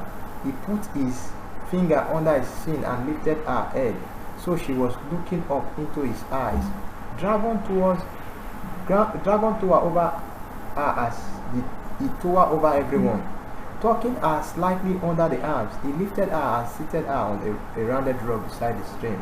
Then he sat on the ground, facing her, leg crossed beneath him. their face finally at a height. No, he said, is that the only word you know? She asked him. Dragon did not reply. His long heavy braid was coiled in the dirty beside him. He moved at it over his right shadow and began to remove the beard from his hair. One by one, after a moment, Danny leaned forward to help. When they were done, Dragon gestured. She understood slowly, carefully. She began to undo his braid. It took a long time. All the while, he sat there silently watching her. And when she was done, he shook his head, and his hair spread and out beyond him like a rivers of darkness. Oil and gleaming, she had never seen hair so long, so black, so thick. Then it was his turn. He began to undress her. His fingers were dead, strangely tender. He removed her skirt one by one, carefully, while Danny sat unmoving, silent, looking at his eyes. When he bare her small mistress, she could not help herself. She averted her eyes and covered herself with her hands. No, Dragon said. He pulled her hands away from her breast, gently but firmly, then lifted her face again to make her look at him. No, he repeated. No, she helped us back at him. He stood her up there and pulled her close to remove the last of her sink. The night air was chilly on her bare skin. She shivered, and ghost flesh covered her arms and legs. She was afraid of what would come next, but for a while nothing happened. Cat Dragon sat with his leg crossed, looking at her, drinking in her blood with his eyes. After a while, he began to touch her, lightly at first, then harder. She could sense the fierce strength in his hand, but he never hurt her. He held her hand in his own and brushed her finger one by one. He ran a hand gently down her leg. He stroked her face, tracing the curve of her ears, running a finger gently around her mouth. He pulled both hands in her hair and cupped it with his finger. He turned her around, messaged her, showed her slide a knuckle down the part of her spine. It seemed as if hours has passed before his hand finally went to the breast. He stroked the soft skin underneath until it tingled. He circled her nipples with his thumb, pitched them between thumb and foreign fingers, then began to pull at her very slightly at first, then more insistently until her nipples stiffened and began to arch. He stopped them and drew her down onto his lap. Then he was flushed and breathless, her heart fluttering in her chest. He cupped her face in his huge hand and looked into his eyes. No, he said, and she knew it was a question. She took his hand and moved it down to the wetness between her thighs. Yes, she whispered as she put his finger inside her nest.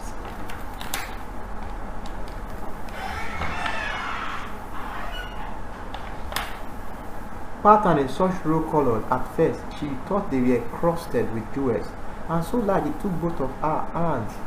Hold one. She lifted it delicately, expecting that it would be made of some fine porcelain or delicate enamel, or even blow glasses, but it was much heavier than that, as if it were all of solid stone. The surface of the shell was covered with tiny scales, and as the turned the egg between her fingers, they shimmered like polished metal in the light of the setting sun.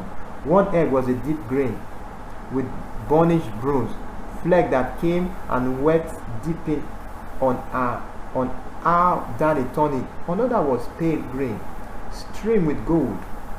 The last was black as a midnight sea, yet alive with scarlet ripples. And why? That what are they?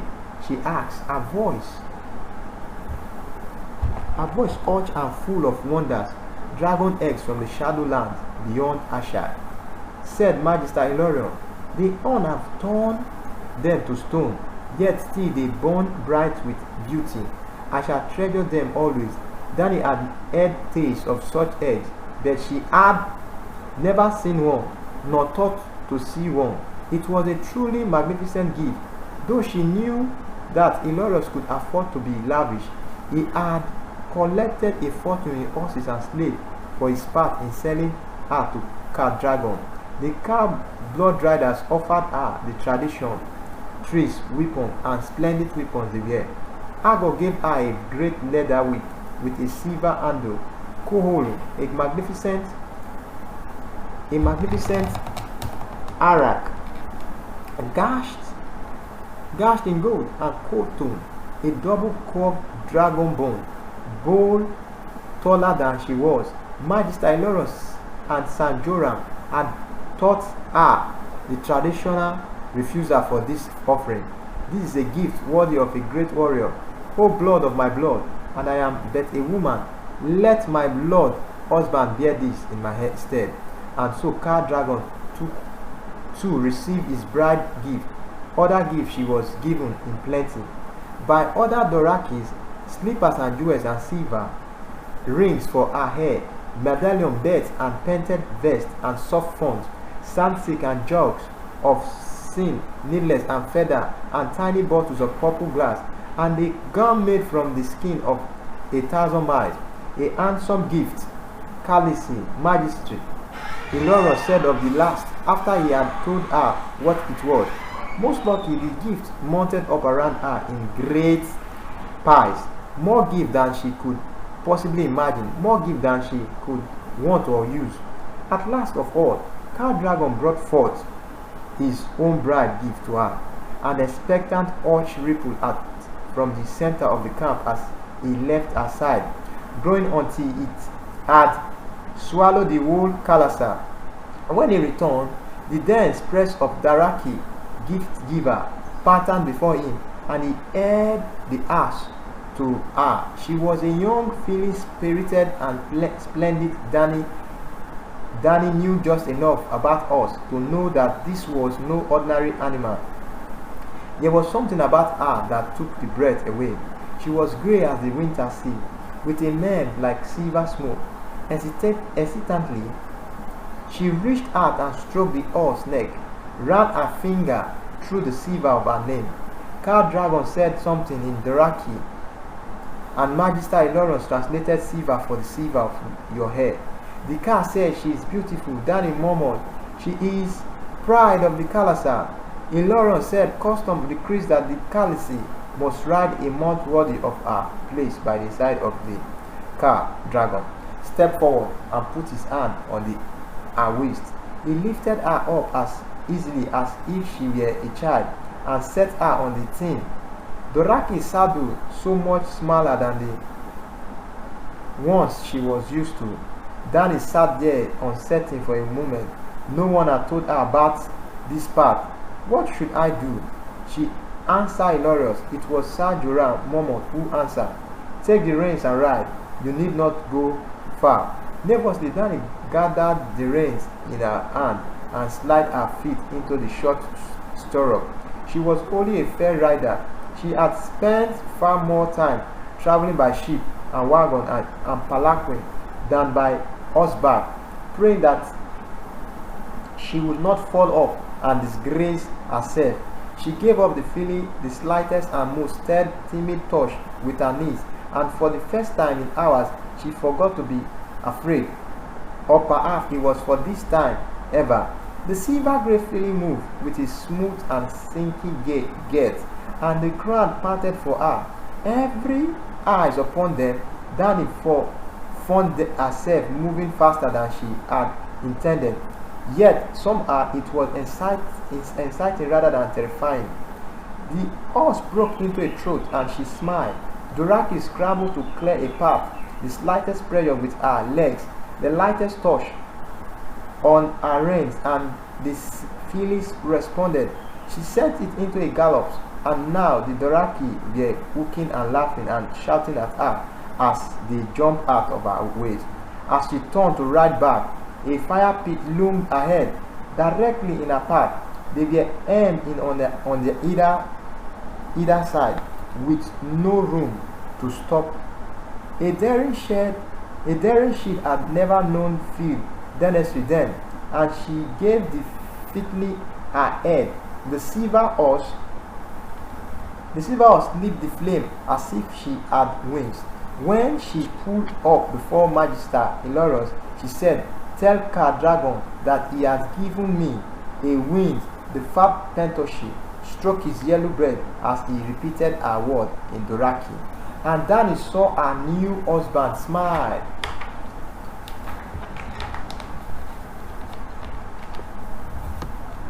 Smile, poor. So Joran had tried to swell the family coffer by selling some posha to a Taroshin slaver. As the mama were bannermen, so the Stark, his crime had dishonored the North. Ned had made the long journey west to Bear Island, only to find when he arrived that Joran had taken ship beyond the reach of ice, and the King Justice 5 years had passed since then. Sir Joran is now in Penton's actions to earn a royal pardon that would allow him to return from exile. Robert explained, "Lord, Varys makes good use of him, so the slaver has become a spy." Ned said with distaste. He handed the letter back. I would rather he become a corpse. Verily tells me that spies are more useful than corpse. Robert said, "Joran aside, what do you make of his report?" Dentistry. The Targaryen had wed some Doraki's horse land. What of it? Shall we send a wedding gift? The king frowned. A knife, perhaps, a good sharp one, and a bold man to wield it. Ned did not find surprise. Robert hated of the Targaryen was a madness in him. He remembered the angry wood they had exchanged when Tywin Lannister had presented Robert with the corpse of Rhaegar's wife and children as a token of fealty. Ned named that murder. Robert called it war. When he had protested that the young prince and princess were no more than babes, his new made king had replied, "I see no babes, only dragon's power." Not even John Arryn had been able to calm that storm. Eddie Stark had ridden out that very day in a cold rain to fight the last battle of the war, alone in the south. It had taken another death to reconcile them. Lionel death and grief they had shared over her passing. This time Need resolved to keep his temper. "Your Grace, the girl is scarcely more than a child. You are no Tywin Lannister. To slaughter innocent." It was said that Rhaegar, little girl, has cried as they dragged her from the net at bed to face the sword. The boy had been no more than a babe in arms, yet Lord Tywin, soldier, had torn him from his mother's breast and dashed his head against a wall. And how long will this one remain innocent? Robert man grew hard. This child will soon enough spread her legs and start breathing more dragon's power to plague me. Nonetheless, Ned said, "The mother of children, it would be vain, unspeakable. The king roared, what Esri did to you, your Brando was unspeakable. The way your lord father died, that was unspeakable. And Rhaegar, how many times do you think he raped your sister? How many hundreds of times?" His voice had grown so loud that his house whined nervously beneath him. The king checked the rein hard, quitting the animal, pointed an angry finger at Ned. "I will kill every Targaryen I can get my hands on, until they are as dead as their dragon, and then I will piss on their graves." Ned knew better than to defy him when the wrath was on him. If the year had not quenched, Robert thirsted for revenge. No word of his word helped. "You cannot get your hand on this one, can you?" he said quickly. The king's mouth twisted in a bitter grimace. "No, gods, because Some purse-reading Potoshi cheesemonger had her brother and her wall up on his estate with pointy-eared eunuch all around them, and now he's handed them over to the Doraki. I should have had them both killed years ago when it was easy to get at them. But John was as bad as you. More foot I listened to him. John Harry was a wise man and a good hand. Robert noted the anger was leaving him as suddenly as it had come. This car, Doraki, are no threat to the realm, so long as they remain on the other side of the narrow sea. Ned replies calmly, the barbarians have no ship. They hate and fear the open sea. The king shifted uncomfortably in his saddle. Perhaps there are ships to be had in the free cities. Though I tell you, Ned, I do not like this marriage. There are still those in the Seven Kingdoms who call me usurper. Do you forget how many horses fought for Targaryen in the war? They bide their time for now, but give them half a chance. They will murder me in my bed, and my son will with me. If the beggar king crossed with a Doraki horde at his back, the traitor will join him. He will not cross, Ned promised, and if by some mischance he does, we will throw him back into the sea once we choose a new warden of the east. The king groaned for the last time. I will not name the Aryan boy warden. I know the boy is your nephew, but with Targaryens climbing in bed with Doraki, I would be mad to rest 1/4 of the realm on the shadow of a sick child. Ned was ready for that. Yet, we still must have a warden of the east. If Robert Harry will not do name one of your brother, Stannis proved himself at the siege of Storm End. Surely he let the name hang there for a moment. The king frowned and said nothing. He looked unfortunately that his Ned finished quickly, watching unless you have already promised the honor to another. For a moment Robert had the grace to look startled. Just as quickly, the look became annoyance. What if I have? It's Jaime Lannister, is it not? Robert kicked his horse back into motion and started down the ridge towards the Baron. Ned kept pace with him. The king rode on, eyes straight ahead. Yes, he said at last, a single had word to end the matter. Kingslayer, Ned said, the rumor were true. Then he rode on. Dangerous ground now. He knew an able and courageous man. No doubt, he said carefully, that his father is warden of the West. Robert, in time, Sir Jaime would succeed to that honor. No one man should hold both East and West. The left on said his real that the appointment would put half the armies of the realm into the hands of Lannister. I will fight that battle when the enemy appears on the field. The king said stubbornly. At the moment, Lord Twin Loom Eternal has cast a rock, so I doubt that James will be succeeding anytime soon. Do not vex me about this, Ned. The stone has been set. Your Grace, may I speak frankly? I seem unable to stop you, Robert grumbled. They rode through tall, brown grasses. Can you trust Jaime Lannister? He is my wife, Twin, a sword brother of the Kingsguard. His life and fortune and honor all born to man, as they were born to Arys, Targaryens. Ned pointed out, why should I mistrust him? He has done everything I have ever asked of him.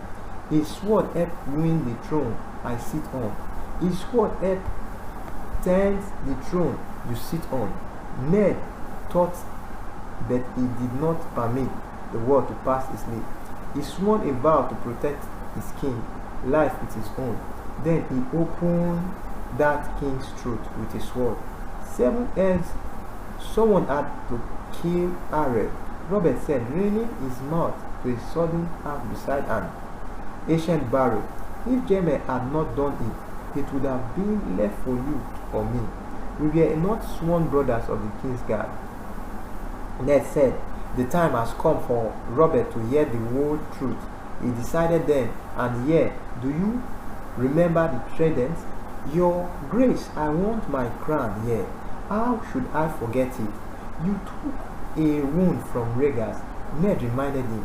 So when the Targaryen host broke and ran, you gave the pursuit into my hands.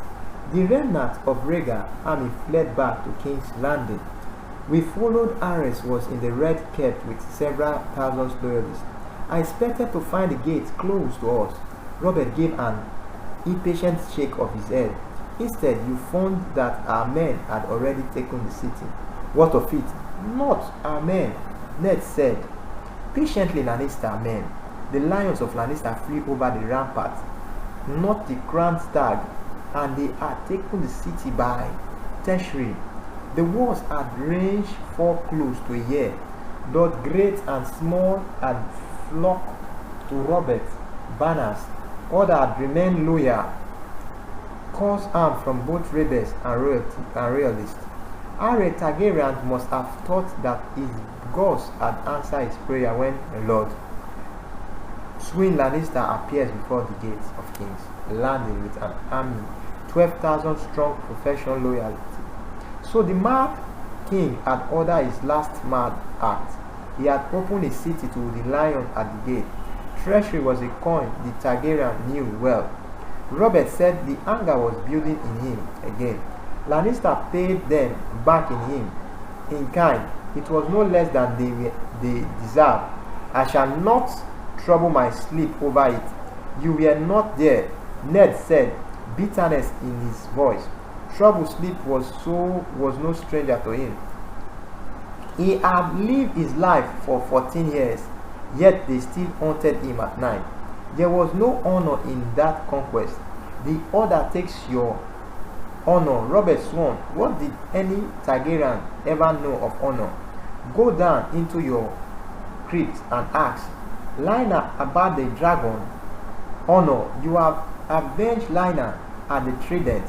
Ned said, eating beside the king, promise me, Ned. She had whispered that he has whispered did not bring her back.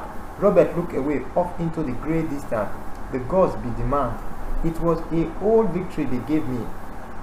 A crown, it was the gift. It was a girl I prayed then for. Your sister, safe and mine again. As she was meant to be, I asked you, Ned, what good has it to wear a crown? The gods mock the prayer of kings and cowards alike. I cannot answer for the gods, your grace, only for what I found when I rode into the throne room that day. Ned said, Harry was dead on the floor, drawn in his own blood. His dragon's claws stabbed down from the walls. Lannister's men were everywhere. Jaime wore this white claw of the king's guard over his golden armor. I can see him still. Even his sword was gilded. He was seated on the iron throne, high above his knights, wearing a helm fashioned in the shape of a lion head. How he glistered, this is a well-known. The king complained, I was still mounted, rode the length of the hall in silence between the long run of dragon's claw. It felt as though they were watching me. Somehow I stopped in front of the throne, looking up at him. His golden sword was across his leg, its edge red with a king's blood. My men were filling the room behind me. Lannister men drew back. I never said a word. I looked at him seated there on the throne. I waited. At last Jaime laughed and got up. He took off his helm and he said to me, have no fear, start. I was only keeping it warm for our friends, Robert. It is not a very comfortable seat. I am afraid.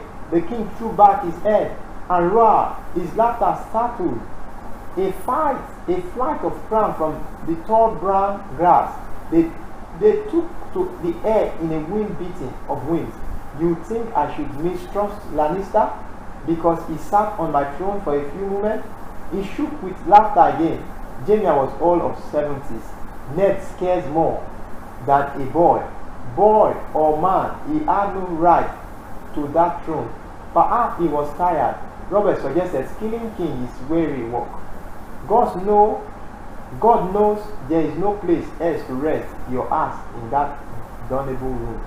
And he spoke truly. It's a monstrous, uncomfortable shed. In more ways than one.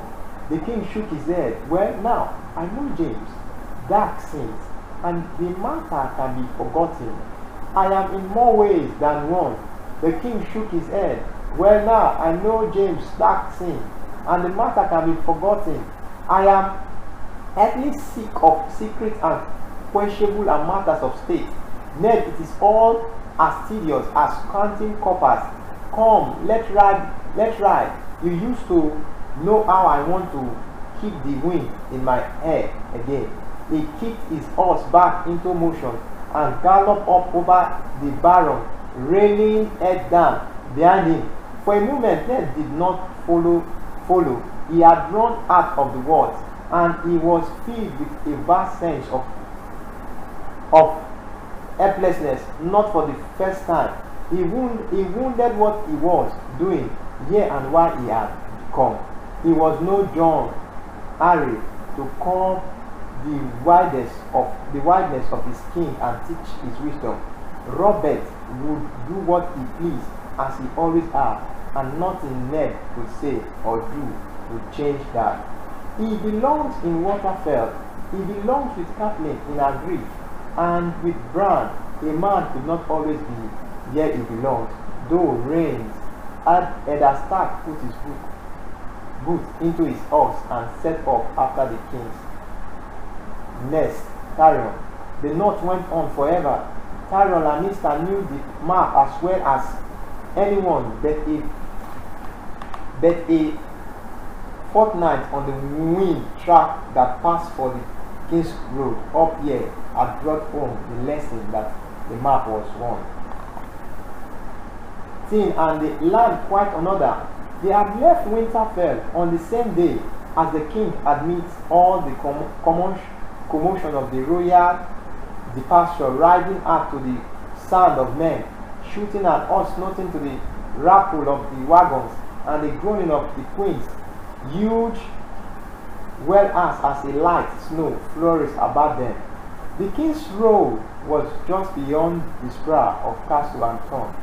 There the banner and the wagon and the columns of knights and free riders turned south, taking the tumult with them, while Tyrion turned north with Benjen Stark and his nephew.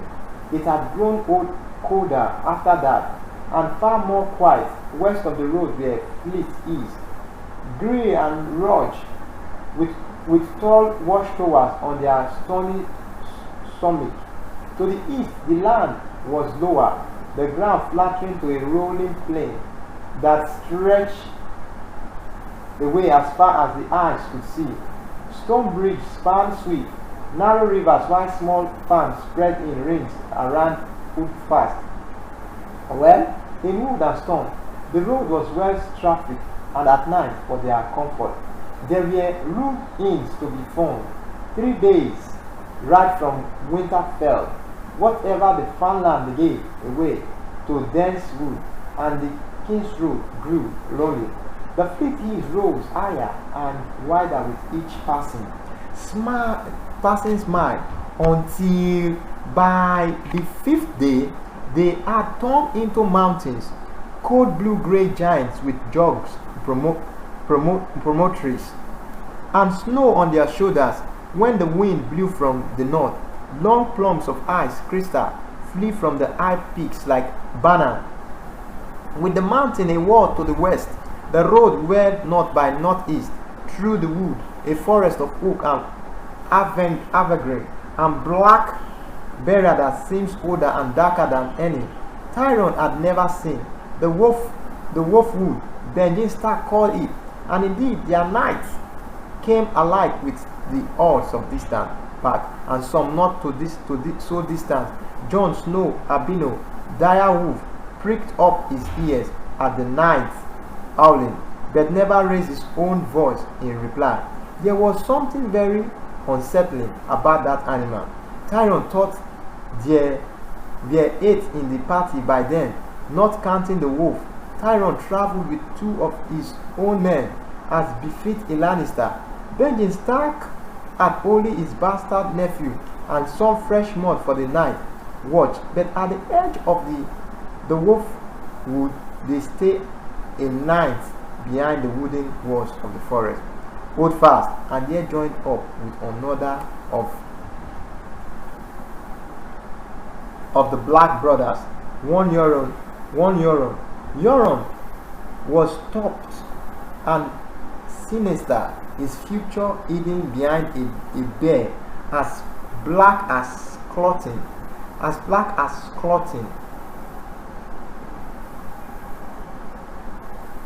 But he seems taut as an old root, as hard as stone. With him were a pair of rag peasant boy from the finger reapers. Yoren said with a cold look at his cage. Tyrion. This is a Lazy Eye audiobook production read by Kenneth Ipesa, A Game of Thrones. This is a Lazy Eye audiobook production read by Kenneth Ipesa, A Game of Thrones. Book of A Song of Ice and Fire, George R.R. Martin. 20 horses and a cage of raven given over to them with Stark by Master Lewin.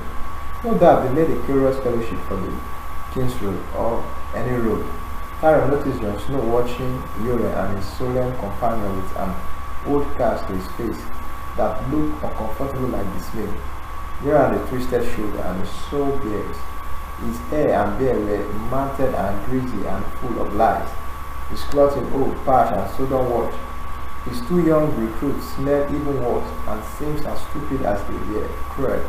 No doubt the boy had made the mistake of thinking that the Night's Watch was made up of men like his uncle. If so, Yoren and his companion were a rude awakening. Tyrion felt sorry for the boy. He had chosen a hard life, or perhaps he should say that a hard life had been chosen for him. He had rather than sympathy for the uncle. Benjen Stark seems to share his brother's distaste for Lannister, and he had not been pleased when Tyrion had told him of his intention. I warn you, Lannister, you will find no inn at the walls, he had said, looking down on him. No doubt, you will find some place to put me. Tyrion replied, as you might have noticed, I am small. One thing did not say no to the Queen's brother, of course, so that I'd settle the matter. The Stark had not been happy. You will not like the ride, I promise you that. He had said curtly, and since the moment they set out, he had done all he could to live up to the promise. By the end of the first week, Tyrion's things were rough from hard riding. His legs were cramping badly, and he was chilled to the bone. He did not complain. He was disdained if he would give Benjen Stark that satisfaction. He took a small revenge in the matter of his rival, for a tattered bearskin, old and musty smell. Stark had offered it to him in an excess of night watch gallantry, no doubt expecting him to graciously decline. Tyrion had accepted with a smile. He had brought his warmest clothing with him when they rode out of Winterfell, and I soon discovered that it was nowhere near warm enough. It was cold up here and growing colder. The nights were well below freezing now, and when the wind blew, it was like a knife cutting right through his warmest woolen. By now, Stark was no doubt regretting his chivalrous impulse. Perhaps he had learned a lesson. The Lannister never declined graciously or otherwise. The Lannister took what was offered. Farm and hold fast grew scarcer and looked smaller as they pressed northward, ever deeper into the darkness of the wolf's wood, until finally there were no more roots to shelter under, and were thrown back on their own resource. Tyrion was never much used in making a camp or breaking one. Too small, too ugly, too in the way. So while Stark and Yoren and the other men erected rude shelter, tended the horses, and built a fire, it became his custom to take his fork and a wine skin and go off by himself to read. On the 18th night of their journey, the wine was red, sweet amber from the summer Islay that he had brought all the way north from the Castle Rock. And the book Illumination of the History and Properties of Dragon. With Lord Stark's permission, Tyrone had borrowed a few red volumes from the Winterfell Library and packed them for the right belt. He had found a comfortable spot just beyond the nose of the camp, beside a swift running stream with water, clear and cold as ice. A quickly ancient oak provided shelter from the beating wind. Tyrone curled up in his form with his back against the truck, took a sip of the wine and began to read about the properties of Dragonbone. Dragonbone is black because of its high iron content. The book told him it is strong as steel, yet lighter and far more flexible, and of course utter prevention to fire. Dragonbone bowed and are greatly prized by the Dothraki, and small wonder an archer so armed can outrage any wooden bow. Tyrone had a morbid fascination with dragons. When he had first come to King's Landing for his sister's wedding to Robert Baratheon, he had made it a point to seek out the dragon skull that had hung on the walls of Targaryen's throne room. King Robert had replaced them with banner and tapestries, but Tyrone had persisted until he found skull in the dark cellar where they had been stored. He had expected to find them impressive, perhaps even frightening. He had not thought to find them beautiful. Yet they were as black as honest, polished smooth, so the bone seems to shimmer in the light of his torch. They light the fire. He thrust the torch into the mouth of one of the larger skulls and made the shadow leap and dance on the wall behind him. The teeth were long, curving knives of black diamond. The flame of the torch was nothing to them. Every had bathed in the heat of far greater fires. When he had moved away, Tyrone could have sworn that the beast's empty eye socket had watched him go. There were 19 skulls. The oldest was more than 3,000 years old.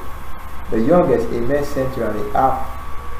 The most recent were also the smallest, a marsh bear no bigger than musty skull, and only mishappens. All that remain of the last two ashen bones are dragon's bones.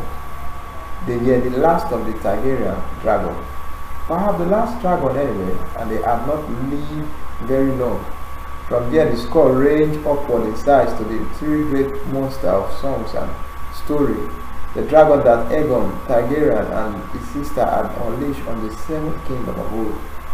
The singer had given them the names of gods: Balerion, Meraz, Vagard. Tyrone had stood between their gaping jaw, wordless and owl. You could have ridden a horse down Vagard gullet, although you would not have ridden it out again. Meraz was even bigger and the greatest of them.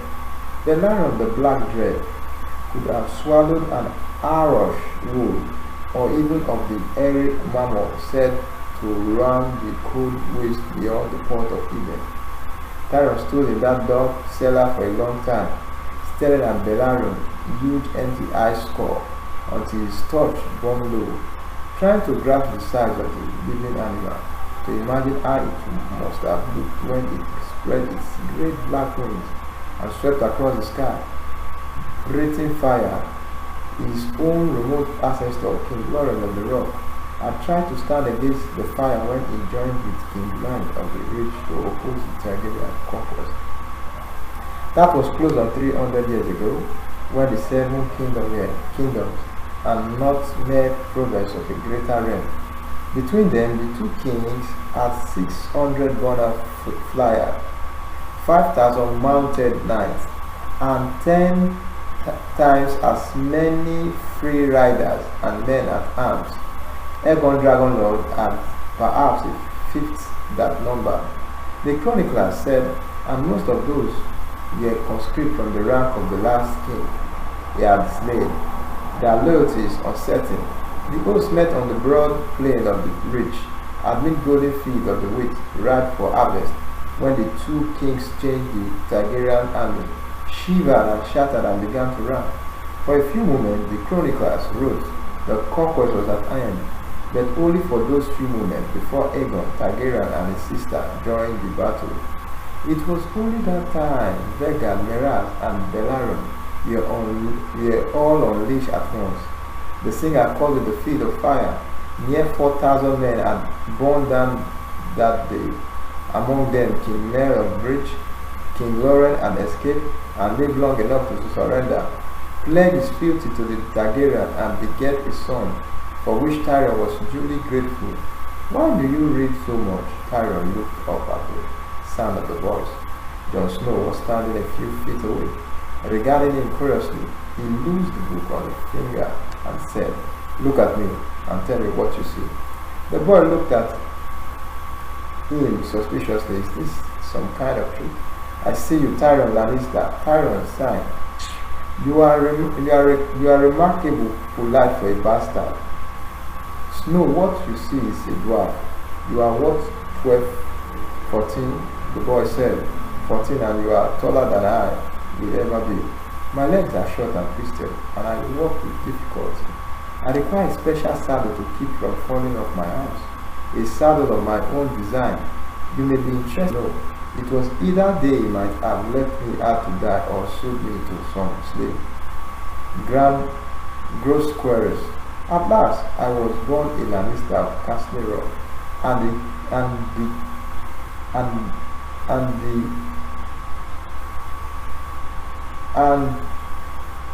the conquerors of all the poorest things are expected of me. My father was the hand of the king for 20 years.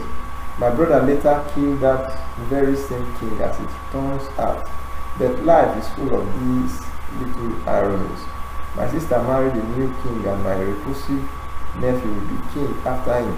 I must do my part for the honor of my house. Would not you agree? Yes, how?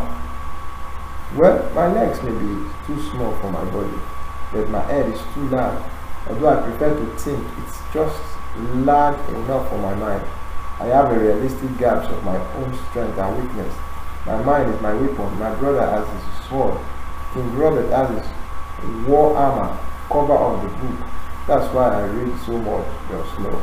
The boy absorbed that all in silence. He had a stark face, if not dismayed. Long, solemn, guarded a face that gave nothing away. Whoever his mother had been, she had left little of herself in her son. What are you reading about? He asked. Dragon. Tyrion told him. What good is that? There are no more dragons, the boy said with the easy certainty of youth. So they say, Tyrion replied. Sir, is not it? When I was your age, I used to dream of having a dragon of my own. You did? The boy said suspiciously. Perhaps. He thought Tyrion was making fun of him. Oh yes, even stunt, twisted, ugly little boy can look down over the world when he is seated on a dragon back. Tyrion pushed the bearskin aside and climbed to his feet. I used to start fire in the bowels of Castle Rock and stare at the flame for hours, pretending they were dragon fire. Sometimes I did imagine my father burning. At other times my sister Jon Snow was staring at him. A look equal part horror than fascination. Tyrion guffawed. Don't look at me that way, bastard. I know your secret. You have dreamed the same kind of dream. No, Jon Snow said, horrified. I would not. No, never. Tyrion raised an eyebrow. Well, no doubt, the Stark has been terribly good to you. I am certain Lady Stark treats you as if you were one of our own, and your brother Robb is always being kind. And why not? He gets Winterfell and you get the walls. And your father, he must have good reasons for packing you up to the night watch. Stop it, Jon Snow said, his face dark with anger. The night watch is a noble calling. Tyrion laughed. You are too small to believe that. The night watch is a maiden heap for all the misfits of the realm. I have seen you looking at Yoren and his boys. Those are your new brothers, Jon Snow? How do you like them?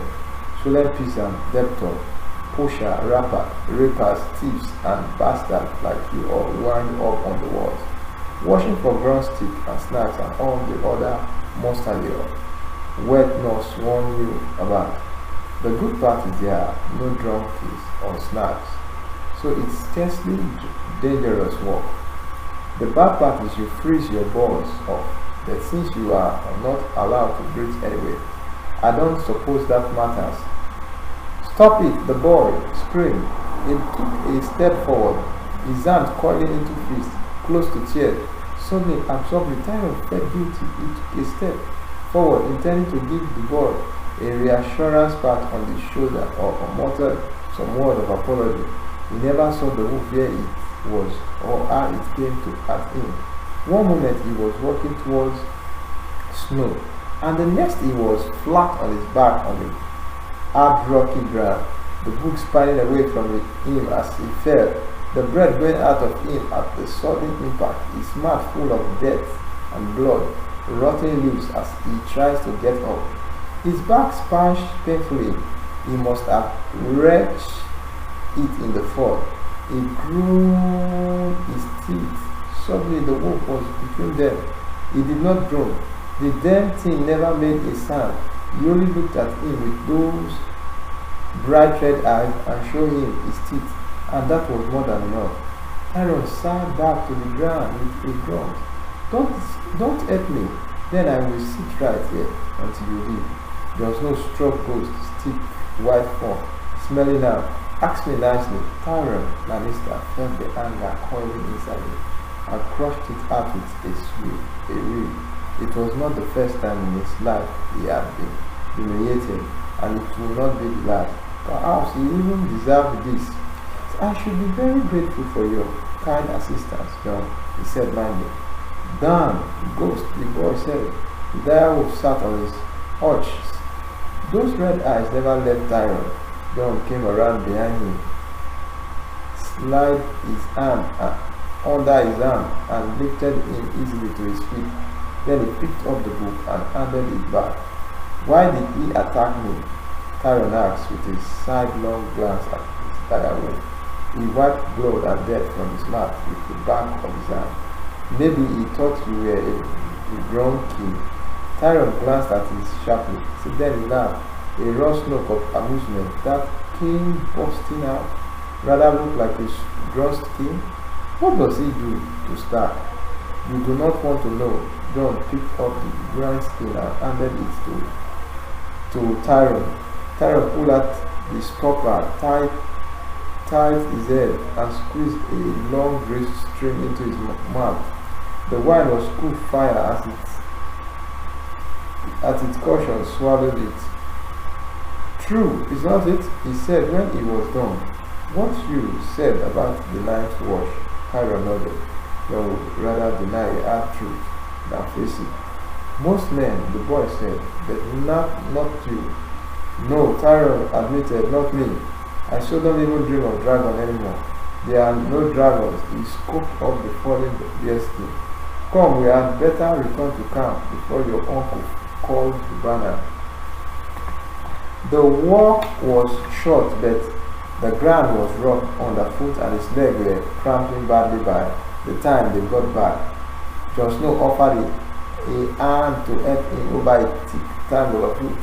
The Tyron shook him off. He would make his own way as he had all his life. Still, the camp was a welcome sign. The shelter had been thrown up against the tumble down wall of a long abandoned holdfast, a shield against the wind. The horse had been fed and a fire had been laid. Muren sat on a stone, skinning a squirrel. The sound smell of stew filled Tyron's nostrils. He dragged himself over to where his man, Morek, was tending the stew pot. Wordless, Morek handed him the ladle. Tyron tasted and handed it back. More pepper, he said. Bending Stark emerged from the shelter he had shared with his nephew. There you are, Jon. Don't, do not go off like that by yourself. I thought the other hand gotten you. It was the bronzed king. Tyron told him. Laughing, Jon Snow smiled. Stark shot a baffled look at Uriel. The old man grunted, shrugged, and went back to his bloody work.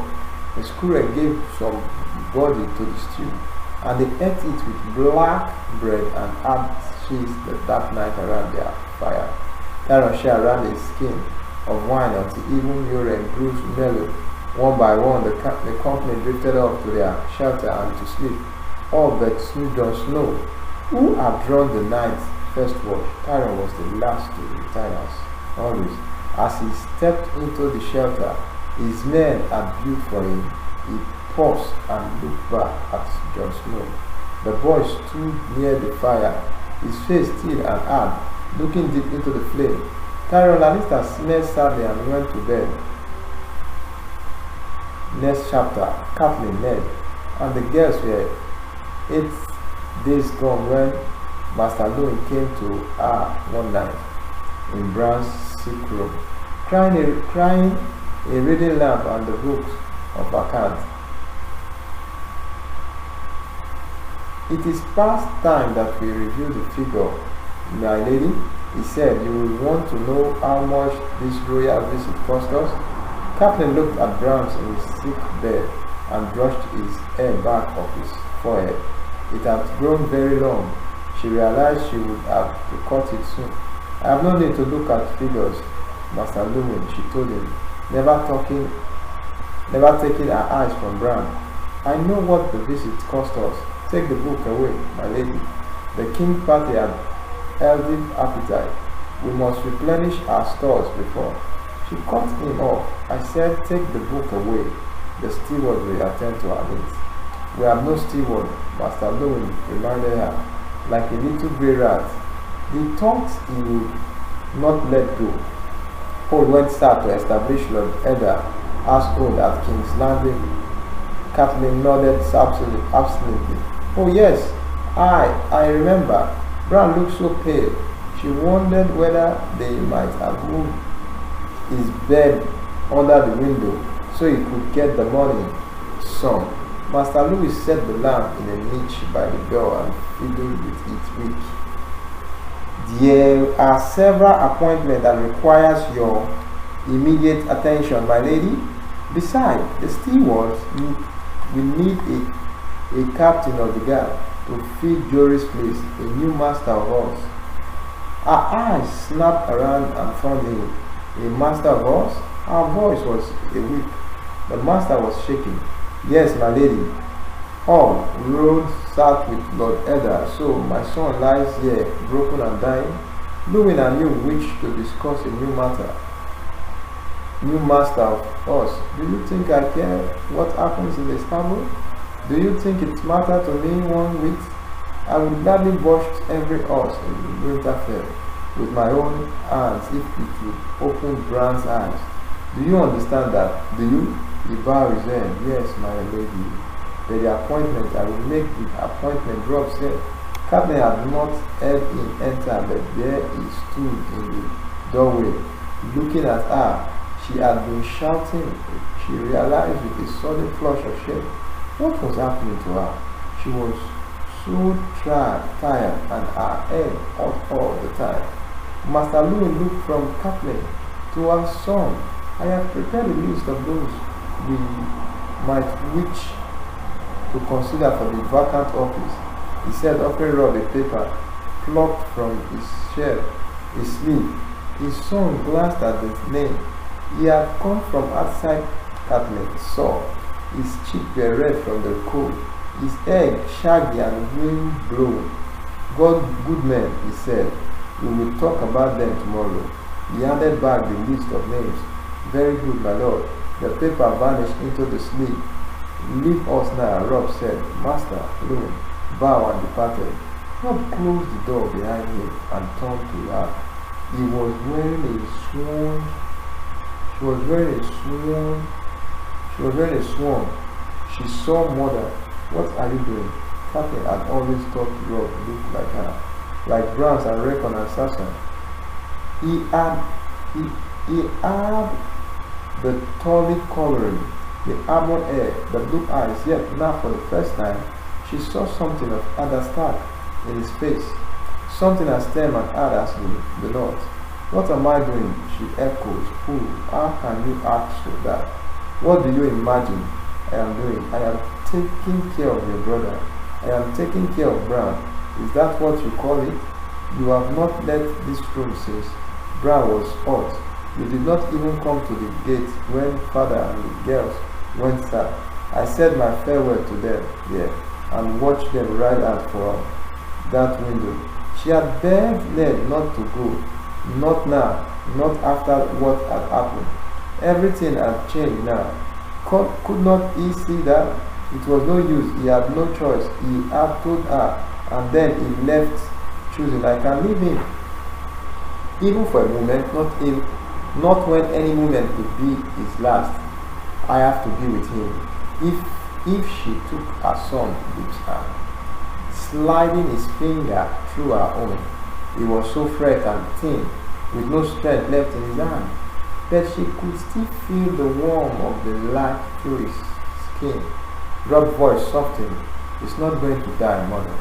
Master Lewin says the time of greatest danger has passed. And what if Master Lewin is wrong? What if Brown needs me and I am not there yet? Recon needs you, Rob said sharply. He's only 3. He does not understand what happened. He thinks everyone has deserted him, so he followed me around all day, clenching my leg and crying. I do not know what to do with him. He paused a moment, chewing on his lower lip the way he'd done when he was little. Mother, I need you too. I'm trying, but I cannot. I cannot do it all by myself. His voice broke with sudden emotion, and Kathleen remembered that he was only 14. She wanted to get up and go to him, but Brown was still holding her hand and she could not move. Outside the tower, a wolf began to howl. Kathleen trembled just for a second. Brown Rob opened the windows and let the night air into the snowy tower room. The howling grew louder. It was a cold and lonely sound, full of melancholy and despair.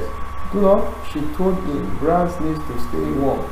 He needs to hear the sing.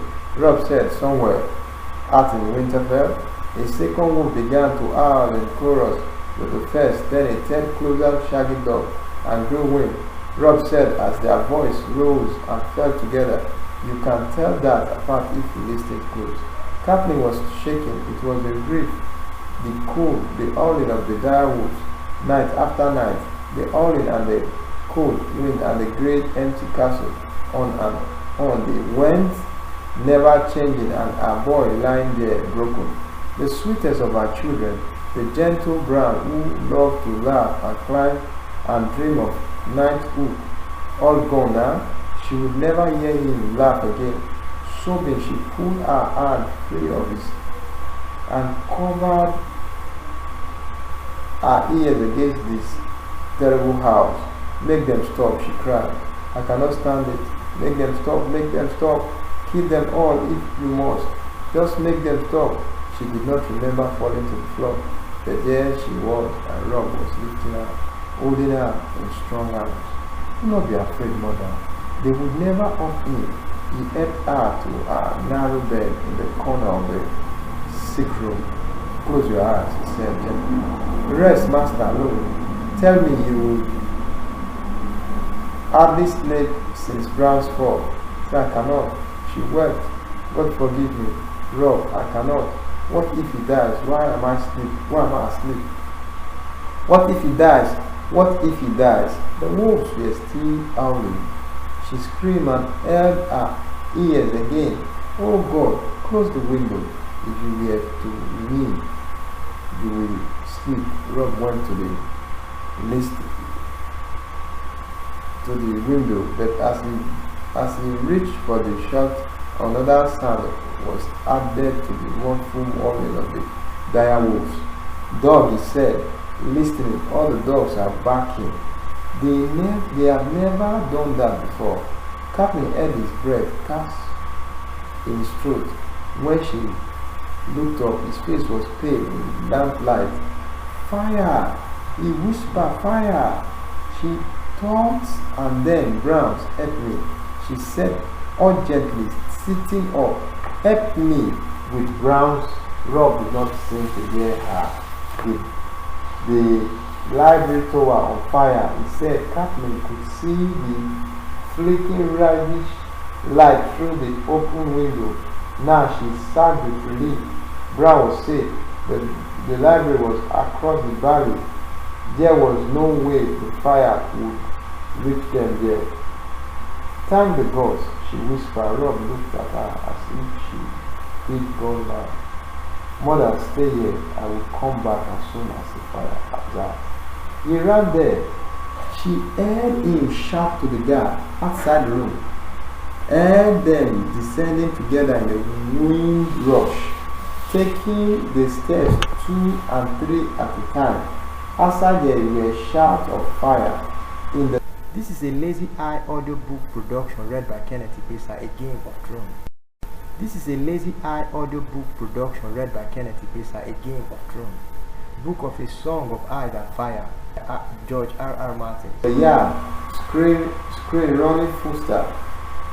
The whinnying of frightened horses and the frantic barking of the castle dog. Howling was gone. She realized as she listened to the cacophony. The dire wolves had fallen silent. Kathleen said a silent prayer of thanks to the 7 faces of the god as she went to the window. Across the very long tongues of flame shot from the windows of the library. She watched smoke rise into the sky and thought sadly of all the books the staff had gathered over the centuries. Then she closed the shutter.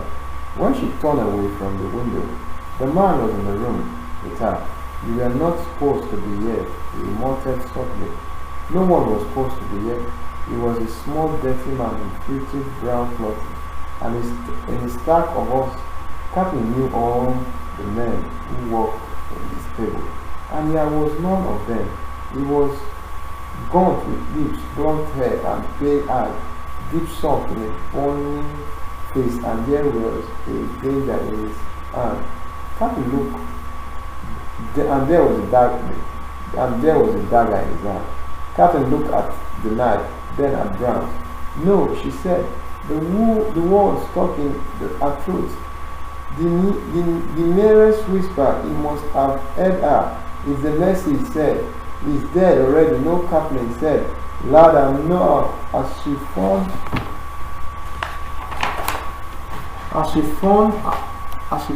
her voice again. No, you cannot. She sprang back towards the window to scream for help, but the man moved faster than she would have believed.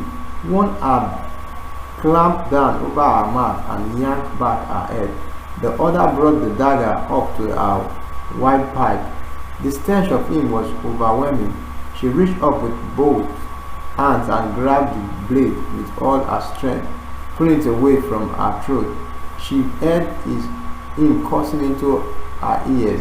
Her fingers were slippery with blood, but she would not let go of the dagger. The hand over her mouth clenched more tightly, shutting off her hair. Kathleen twisted her head to the side and managed to get a piece of his flesh between her teeth. She bit down and hard into his palm. The man grunted in pain. She ground her teeth together and tore at him, and all of a sudden he let go. The taste of his blood filled her mouth. She sucked in air and screamed, and he grabbed her head and pulled her away from him, and she stumbled and went down. And then he was standing over her, breathing hard, shaking. The dagger was still clutched tightly in his right hand. Sleep with wood. We are not supposed to be here, he repeated stupidly. Kathleen saw the shadow slip through the open door behind him. There was a low rumble, less than a snap, the nearest whisper of a threat, but he must have heard something because he started to run just as the wolf made the leap.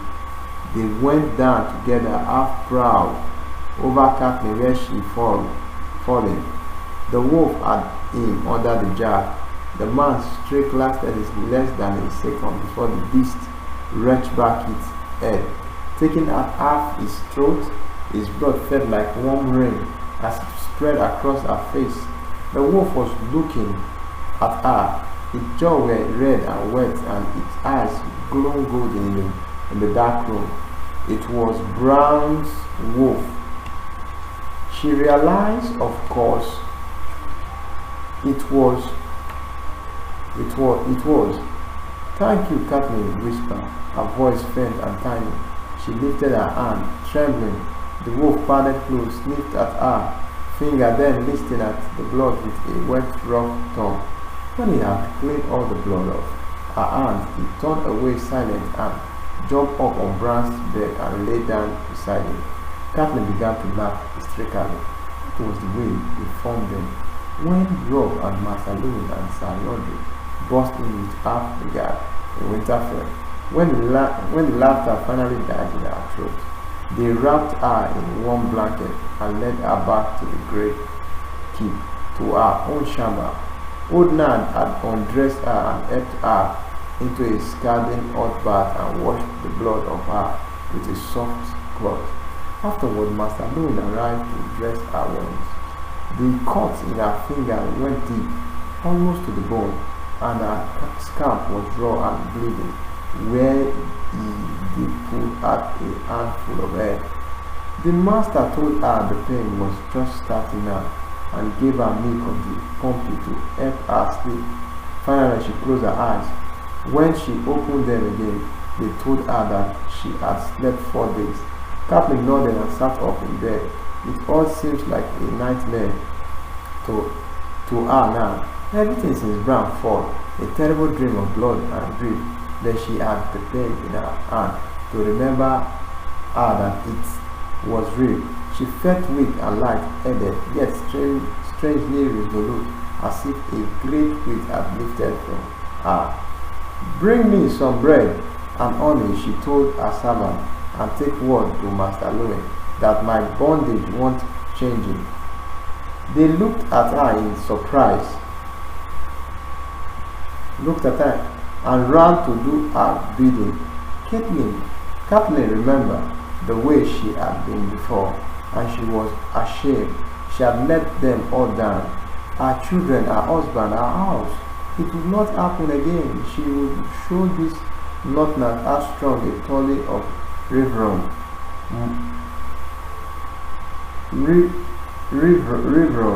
could be. Rob arrived before her food.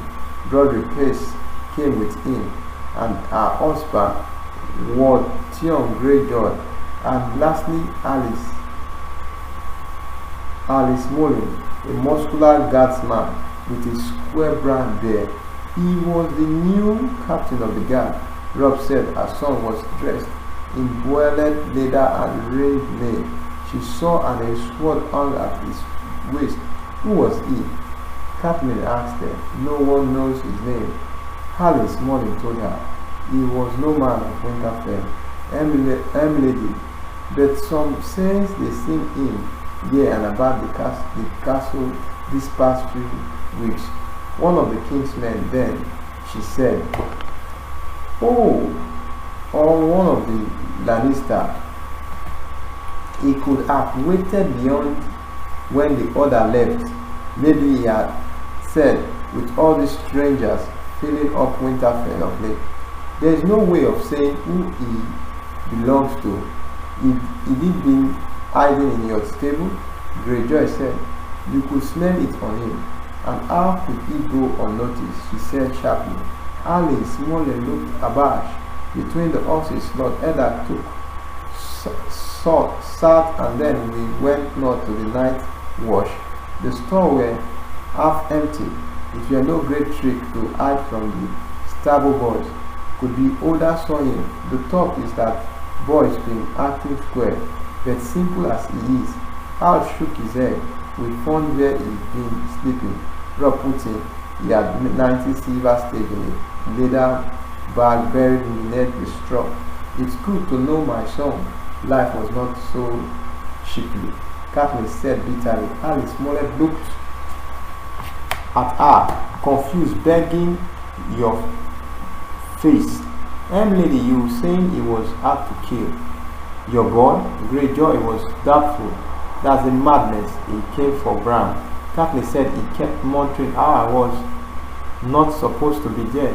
He set the library fire thinking I would rush to put it out, taking any gas with me. If I had not been half mad with grief, it would have worked. Why would anyone want rush to put it out? Taking a gas to kill Bran, Robb said, God is only a little boy.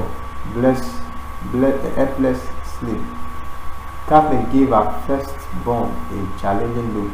If you are to rule in the north, you must think these things through.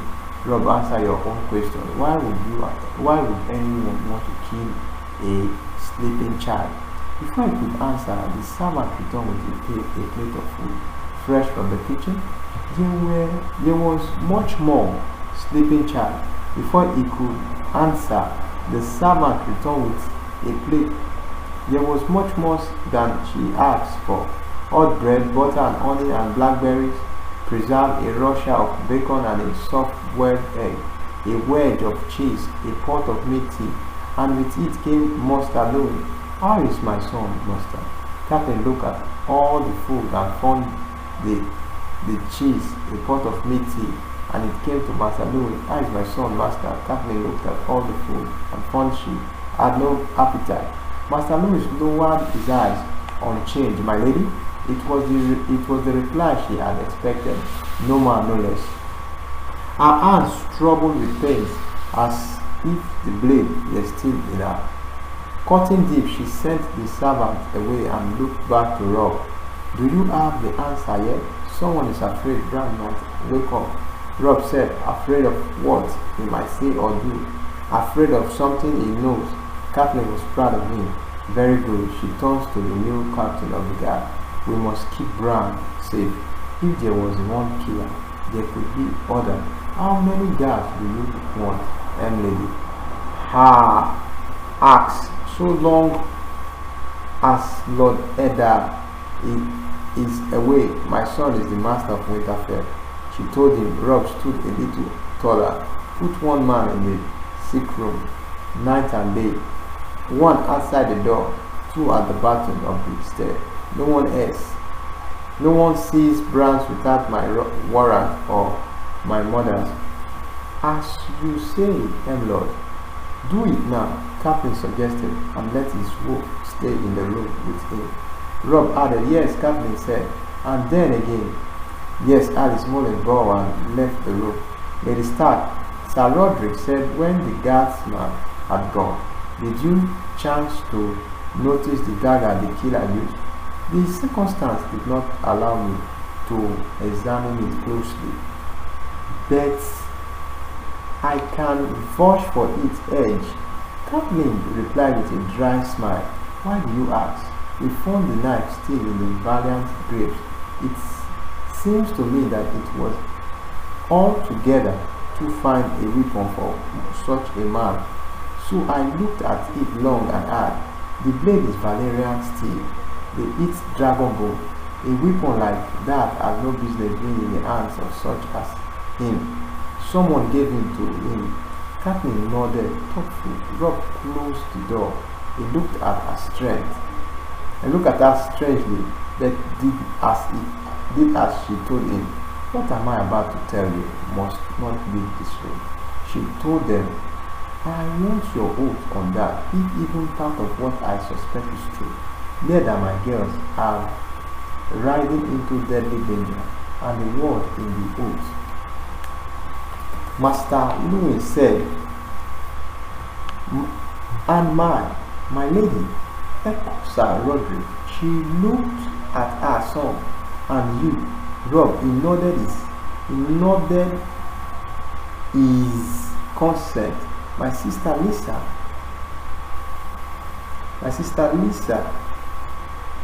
believed the Lannister murdered her husband, Lord Henry, the hand of the king.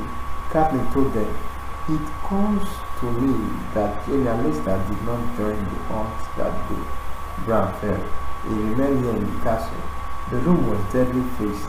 My lady, that is a monstrous suggestion, said Rodriguez. Even the Kingslayer would flinch at the murder of an innocent child. Or would he? Theon Greyjoy asked. I wonder. There is no limit to Lannister pride or Lannister ambitions.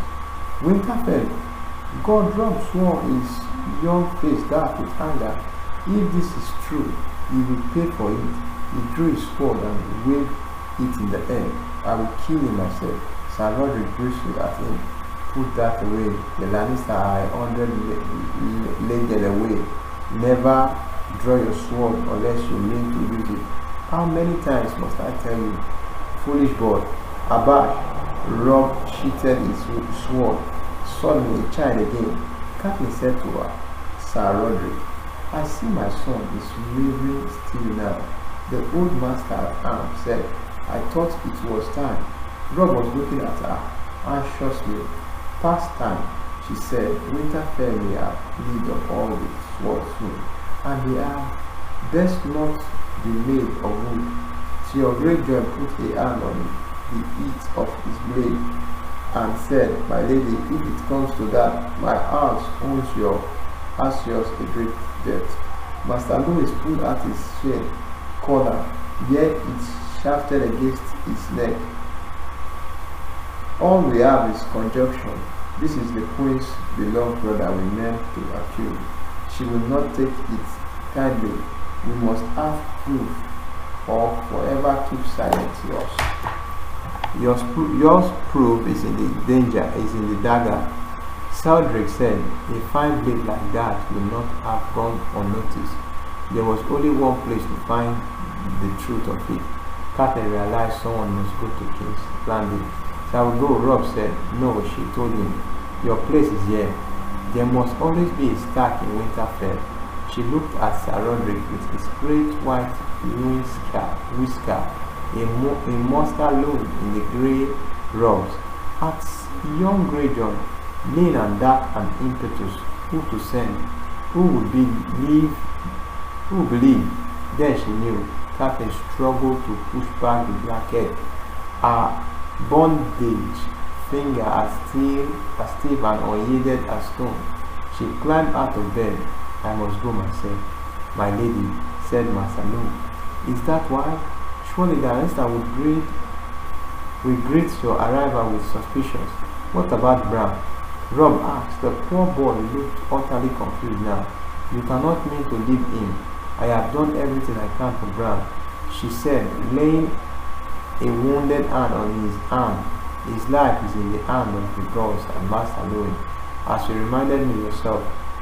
Robb, I have other children to think of. You will need a strong escort, my lady. Theon said, I will send her with a squad of guardsmen.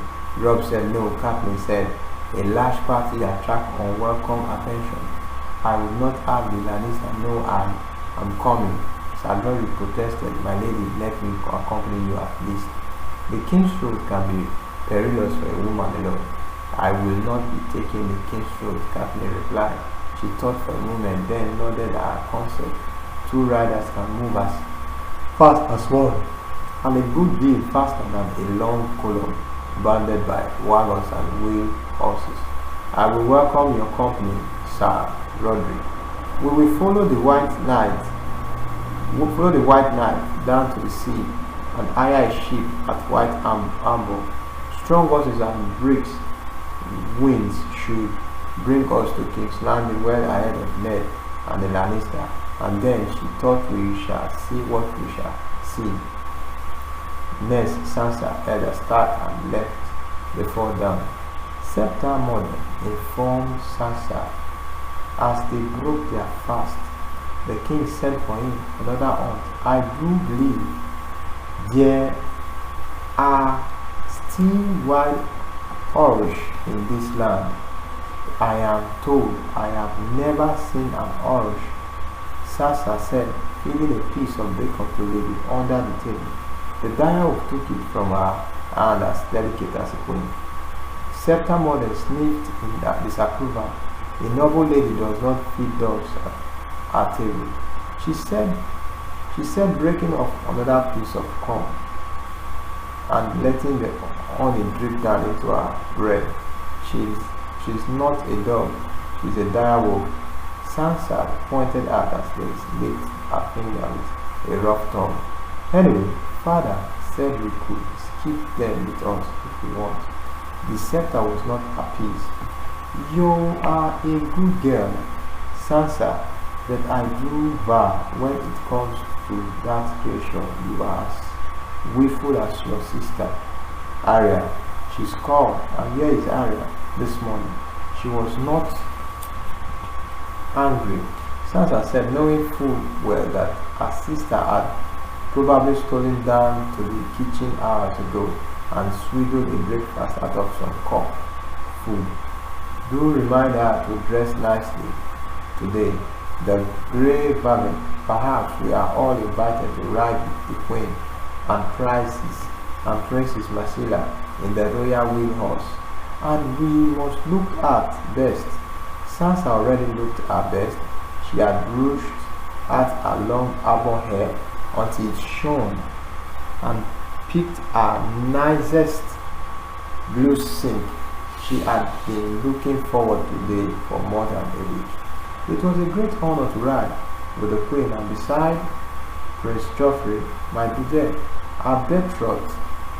Just thinking it made her feel a strange fluttering inside, even though they were not to marry for years and years. Sansa did not really know Joffrey yet, but she was already in love with him. It was all she ever dreamt. Dreamt married for years and years. Sansa did not really know Joffrey yet, but she was already in love with him. It was all she ever dreamt. A prince should be tall and handsome and strong, with hair like gold. She treasured every chance to spend time with him. Few as they were, the only thing that scared her about today was Arya. Arya had a way of ruling everything. You never knew what she would do. I will tell her, Sansa said uncertainly, that she will dress the way she always does. She hoped it would not be too embarrassing, maybe excused. You may. Septa Modern helped herself to more bread and olive, and sent a slide from the course and the creak of wooden wheel as the men broke down the tent on pavilions and landed the wagon for another day. Much. The inn was a sprawling 3-story structure of pale stone, the biggest that Sansa had ever seen, but even so it had accommodation for less than a third of the king's party, which had swollen to more than 400 with the additions of her father's household and a Fred rider who had joined them on the road. She found Arya on the bank of the Trident, trying to hold Nymeria still while they brushed dried mud from her fur. The direwolf was not enjoying the process. Arya was wearing the same riding leather she had worn yesterday and the day before. You better put on something pretty, Sansa told her. Septa Modern said so. We are traveling in the Queen's wheelhouse with Princess Maricela today. I am not, Arya said, trying to brush a tangle out of Nymeria's mounted blue folds. Mika and I are going to ride upstream and look for rubies at the ford. Rubies? Sansa said. We lost what rubies? Arya gave her a look like she was so stupid. Rhaegar rubies. This is where King Robert killed him and won the crown. Sansa regarded her crowning little sister in disbelief. You can look for rubies. The princess is expecting us. The queen invites us both. I do not care, Arya said. The wheelhouse does not even have windows. You can see a thing. What could you want to see? Sansa said, annoyed. She had been thrilled by the invitation, and her stupid sister was going to ruin everything, just as she did fear. It all just filled and farms and hold fast. It is not, Arya said stubbornly. If you came with us, sometimes you didn't see. And each Friday, Sansa said fervently, all it does is get you soiled and dusty. And so, Arya shrugged. Hold still. She snapped in Nymeria. I am not haunting you. Then, to Sansa, she said, when we were crossing the lake, I counted 36 flowers I never saw before. And Mika showed me a lizard lion. Sansa showed them. There had been 12 days crossing the lake, rumbling down a crooked way through an endless black bog, and she had hated every moment of it. The air had been damp and clammy, damp and cross away through an endless black log, and she had hated every moment of it. The air had been damp and clammy. The causeway so narrow they could not even make proper camp at night. They had to stop right on the King's Road. Dense thicket of half-drawn trees pressed close around them, branches dripping with coatings of pale fungus. Huge flowers bloomed in the moon and floated on the pools of stagnant water. But if you were stupid enough to leave the caseway to plug them, there were quicksand waiting to suck you down, and snack watching from the street, a lizard lion floating half submerged in the water, like black logs with eyes and teeth. None of which stopped Arya. Of course, one day she came back grinding her oxen grain, her hair tangled and her cloth covered in milk, clutching a raggedy bunch of purple and green flowers for father. Sansa kept hoping he would tell Arya to behave herself and act like the high-born lady she was supposed to be. But he never did. He only viewed her and thanked her for the flower. That just made her worse. Then he turned out the purple flower were called poison kisses, and Arya got a rash on her arms. Sansa would have thought that might have taught her a lesson. But Arya laughed about it, and the next day she rubbed mud all over her arms like some ignorant bog woman just because her friend Micah told her it would stop the itching. She had bruises on her hands and shoulder too, her dark purple webs and faded green and yellow blushes. Sansa had seen them when her sister undressed for sleep. How she had gotten those only the 7 girls knew. Arya was still going on, brushing at Nymeria's tangles and chattered about things she sings on the trek south. Last week we found these haunted watchtowers, and the day before we chased a herd of wild horses. You should have seen them run when they caught a scent of Nymeria.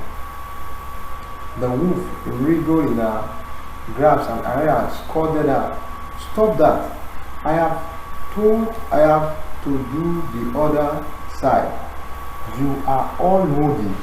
You are not supposed to leave the columns. Sansa reminded her. Father said so. Arya shrugged. I did not go far. Anyway, Nymeria was with me the whole time. I did not always go off. Either sometimes it's funny just to ride along with the wagons and talk to people. Sansa knew all about the sort of people Arya liked to talk to. Squires and grooms and serving girls, old men and naked children, rough-spoken thread riders of uncertain dirt. Arya would make friends with anybody. This Mika was the worst, a bushia boy, 13 and white. He slept in the meat wagon and smelled of the slaughtering block.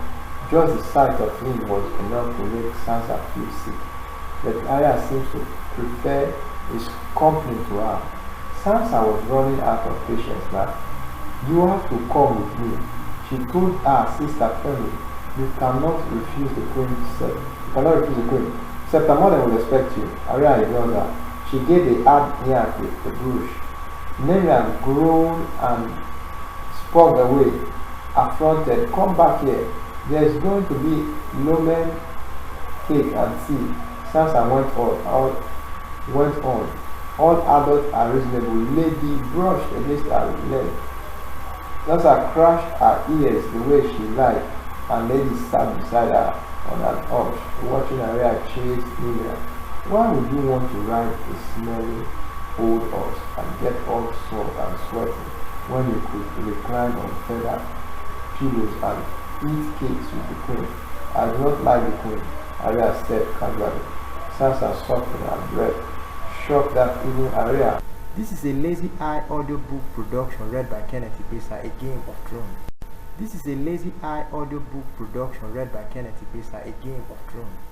Book of A Song of Ice and Fire, George R.R. Martin. Miriam.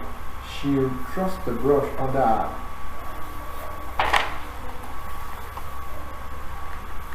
and start her wolf. Miriam watched her approach warily. A royal winged horse is no place for a wolf, Sansa said, and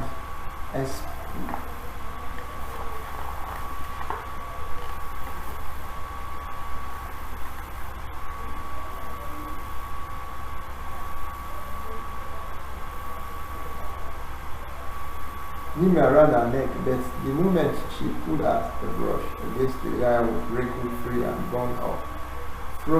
Frosted, Arya threw down the brush. Bad wolf, she shouted. Sansa could not help but smile a little. Colonel Master once told her that an animal takes after his master. She gave Lady a quick little hug. Lady licked her cheek. Sansa's jiggle. Arya head and wide around glaring. I don't care what you say. I am going out riding. Her long horsey face got the stubborn look that meant she was going to do something willful. God be say, I am going out riding. God be say true. God be say true. Arya, sometimes you act like such a child. Sansa said, I will go by myself then. It will be ever so much nicer than that way. Lady and I will eat all the lemon cakes and just have the best time without you. She turned to walk off, but Arya shouted at her. They would not let you bring Lady either. She was gone before Sansa could think of a reply. Chasing him along the river, alone, humiliated, Sansa took the long way back to the inn. Yes, she knew Septa Mother would be waiting. Lady padded quickly by her humiliation. Sansa took the long way back to the inn. Yes, she knew Septa Mother would be waiting. Lady padded quickly by her side. She was almost in tears. All she wanted was for things to be nice and pretty, the way they were in the song. They could not.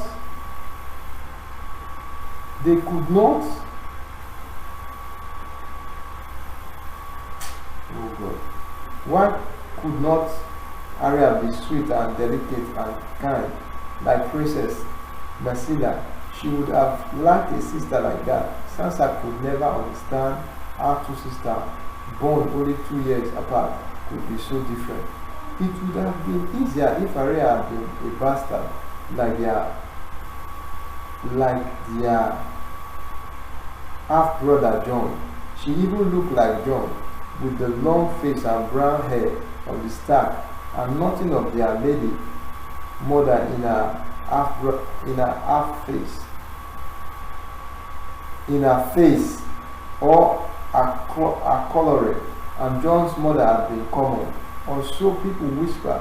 Once when she was little, Sansa had even asked mother, perhaps there had not been some mistake. Perhaps the Bronstein had stolen her real sister.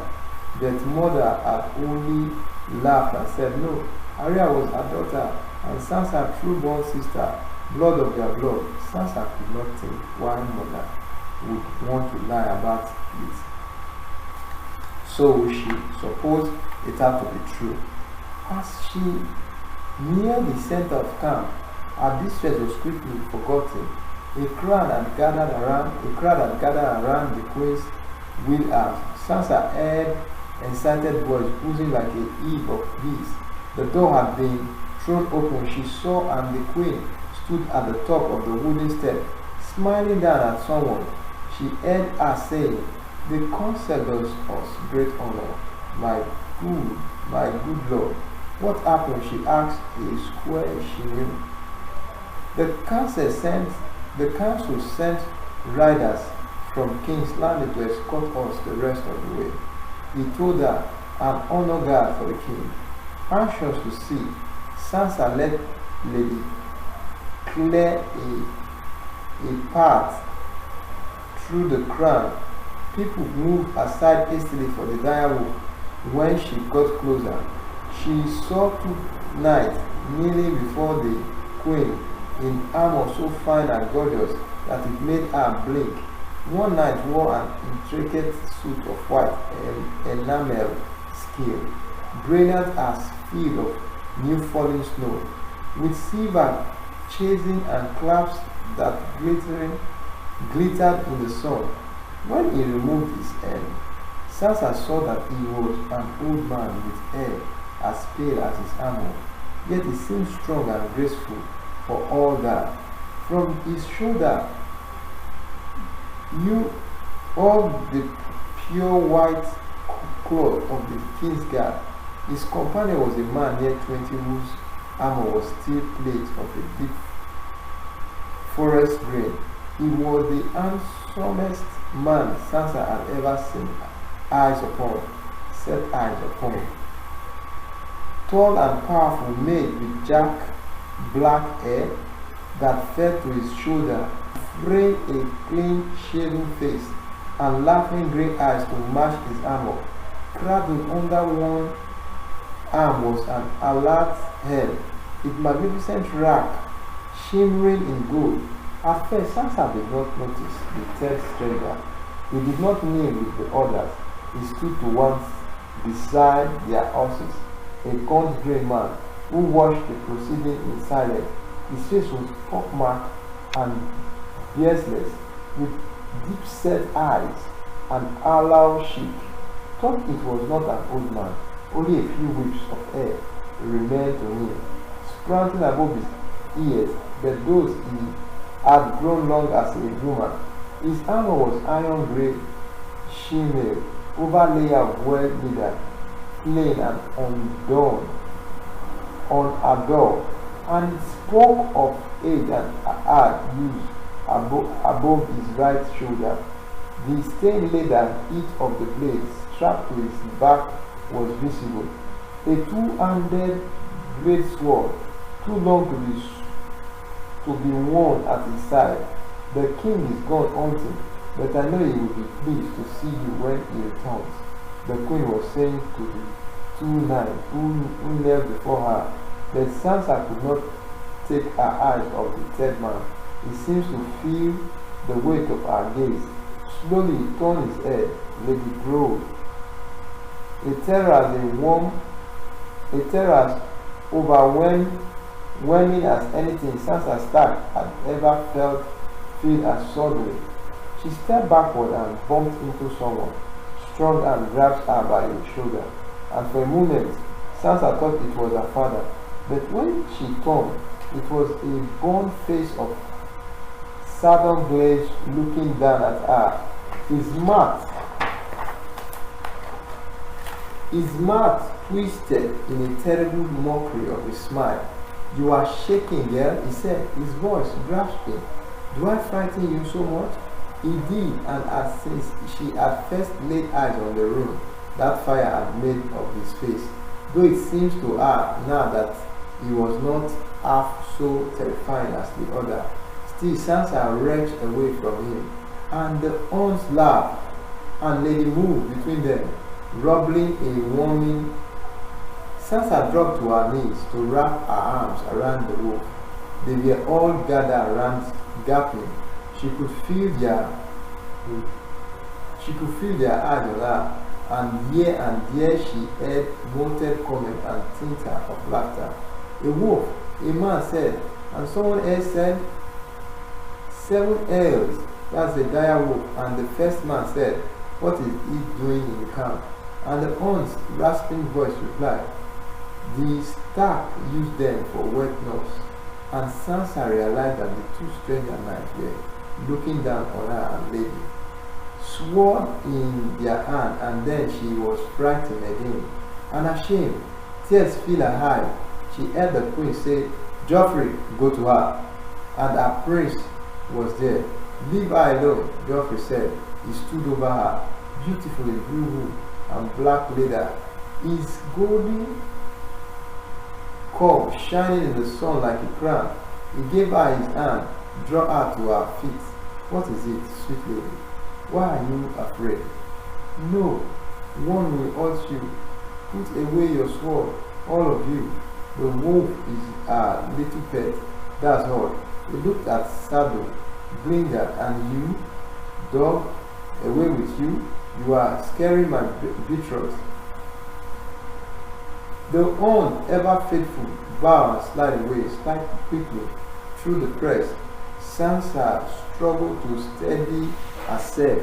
She felt like such a fool. She was a Stark of Winterfell, a noble lady, and someday she would be a queen. It was not him, my sweet prince. She tried to explain. It was the other one. The two stranger knights exchanged a look. Then chuckled the young man in the green armor. The other man is white spoken to Sansa gently. Oftentimes, Sir Eno frightens me as well. Sweet lady, he has a fearsome aspect, as well he should. The queen had descended from the real house. The spectator parted to make way for her.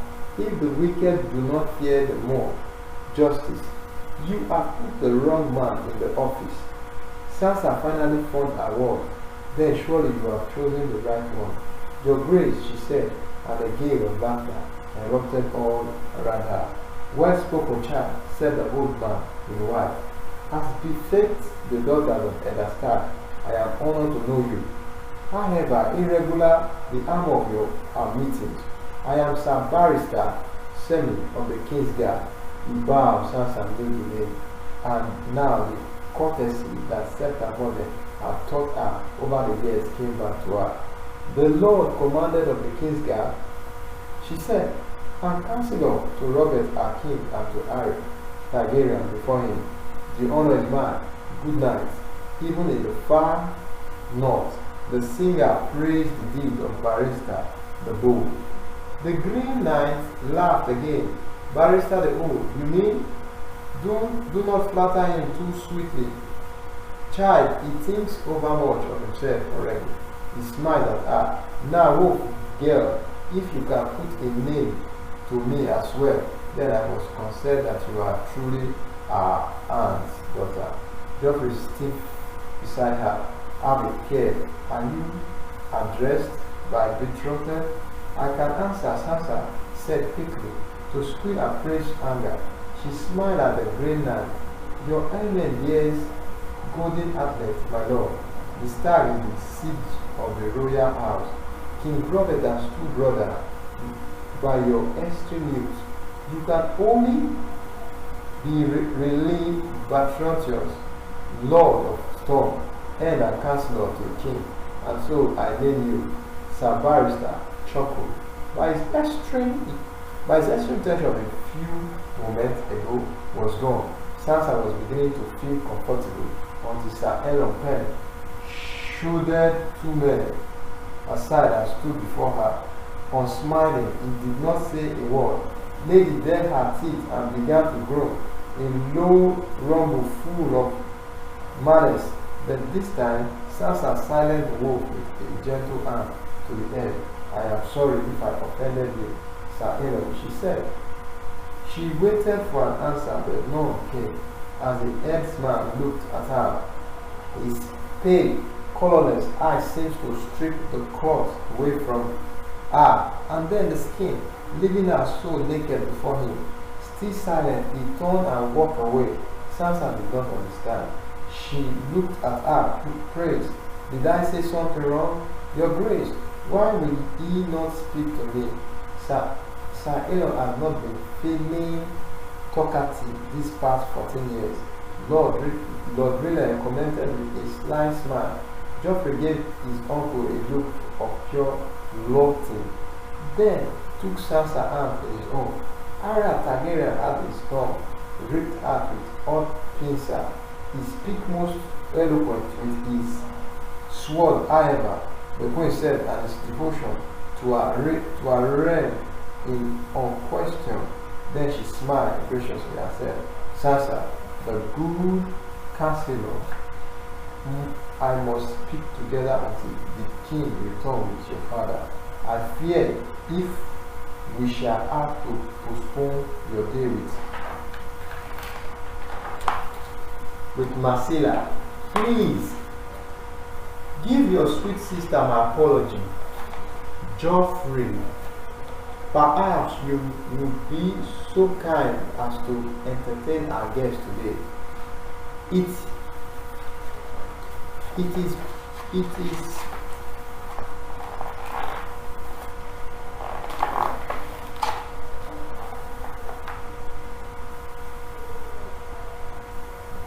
It will be my pleasure, Mother Geoffrey said very formally. He took her by the arm and led her away from the wheelhouse, and Sansa's spirit took flight. A whole day with her prince. She gazed at Geoffrey worshipfully. He was so gallant. She thought the way he had rescued her from herself and the arm, why it was almost like the songs, like the time saw it on the mirror, shade say.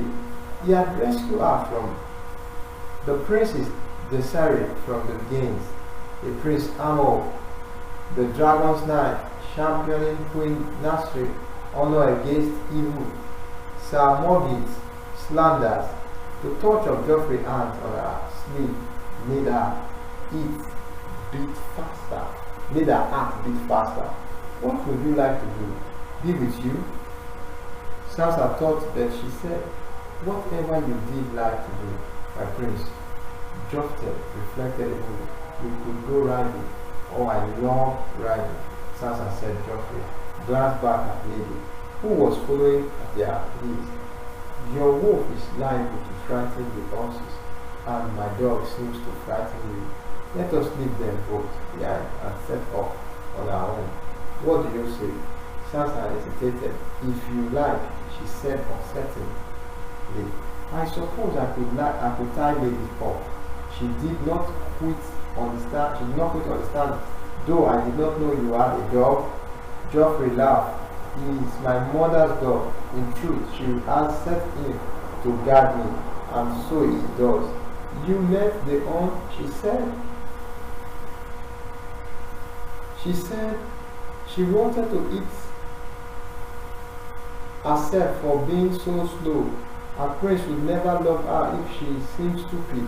Is it safe to leave him behind? Prince Geoffrey looked annoyed that she would even ask. Have no fear, lady, I am almost a man, grown. I did not fight with wood. Like your brother, all I need is this. He drew his sword and showed it to her. A long sword, adroitly striking to suit a board of 12, gleaming blue steel, castle-ford and double-edged, with a leather grip and a lion's shape, pawn in gold. Sansa exclaimed over it admiringly, and Geoffrey looked pleased. I can call it lion too. He said, and so they left our dire wolves and his bonded guard behind them, while they ranged east along the north bank of the Trident with no company save lions too. It was a glorious day, a magical day. The air was warm and heavy, with the scent of flower, and the wood here had a gentle beauty that Sansa had never seen in the north. Prince Geoffrey Mount was a blood-baked coaster, swift as the wind, and he rode it with reckless abandon so fast that Sansa was pressed to keep up on her way. It was a day for adventure. They explored the caves by the river bank, and tracked a shadow cat to its lair. And when they grew hungry, Geoffrey found a hold fast by its smoke and told them to fetch food and wine for their prince and his lady. They dined on trough fresh from the river, and Sansa drank more wine than she had ever drank before. My father only let us have one cup, and only at feast she confessed to her prince, my betrothed can drink as much as she wants. Geoffrey said, refilling her cup. They went more slowly after they had eaten. Geoffrey sang for her as they rode, his voice high and sweet and pure. Sansa was a little dizzy from the wine. Should not we be starting back? She asked. Soon Geoffrey said, the battleground is right up ahead. When the rivers bend, that was where my father killed Rhaegar in Targaryen. You know, he smashed in his chest, crushed right through the armor. Geoffrey swung an imaginary woman hammer to show her how it was done. Then my uncle Jaime killed old Arya, and my father was king. What that sound? Sansa heard it too, floating through the wood, a king of wooden clutching. Snack, snack, snack, I don't know, she said. It made her nervous. Though Geoffrey let go back, I want to see what it is. Geoffrey turned his horse in the direction of the sound, and Sansa had no choice but to follow. The noise grew louder and more distinct, the claw of wood on wood, and as they grew closer, they heard heavy breathing as well as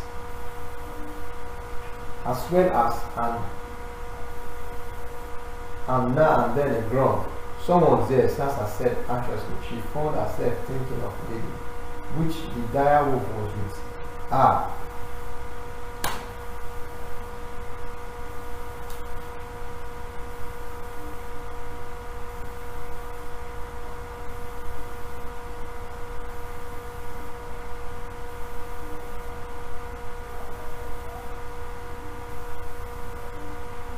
You are safe with me. Geoffrey drew his lion tooth from his sheath.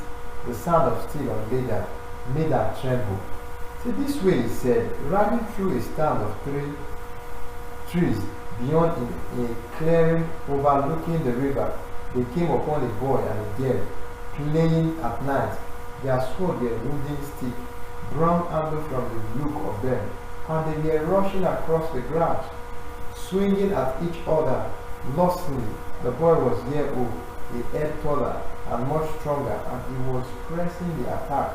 The girl, a scrawny thing in soiled leather, was dogging and managing to get a stick in the way of most of the boy's blow, but not all.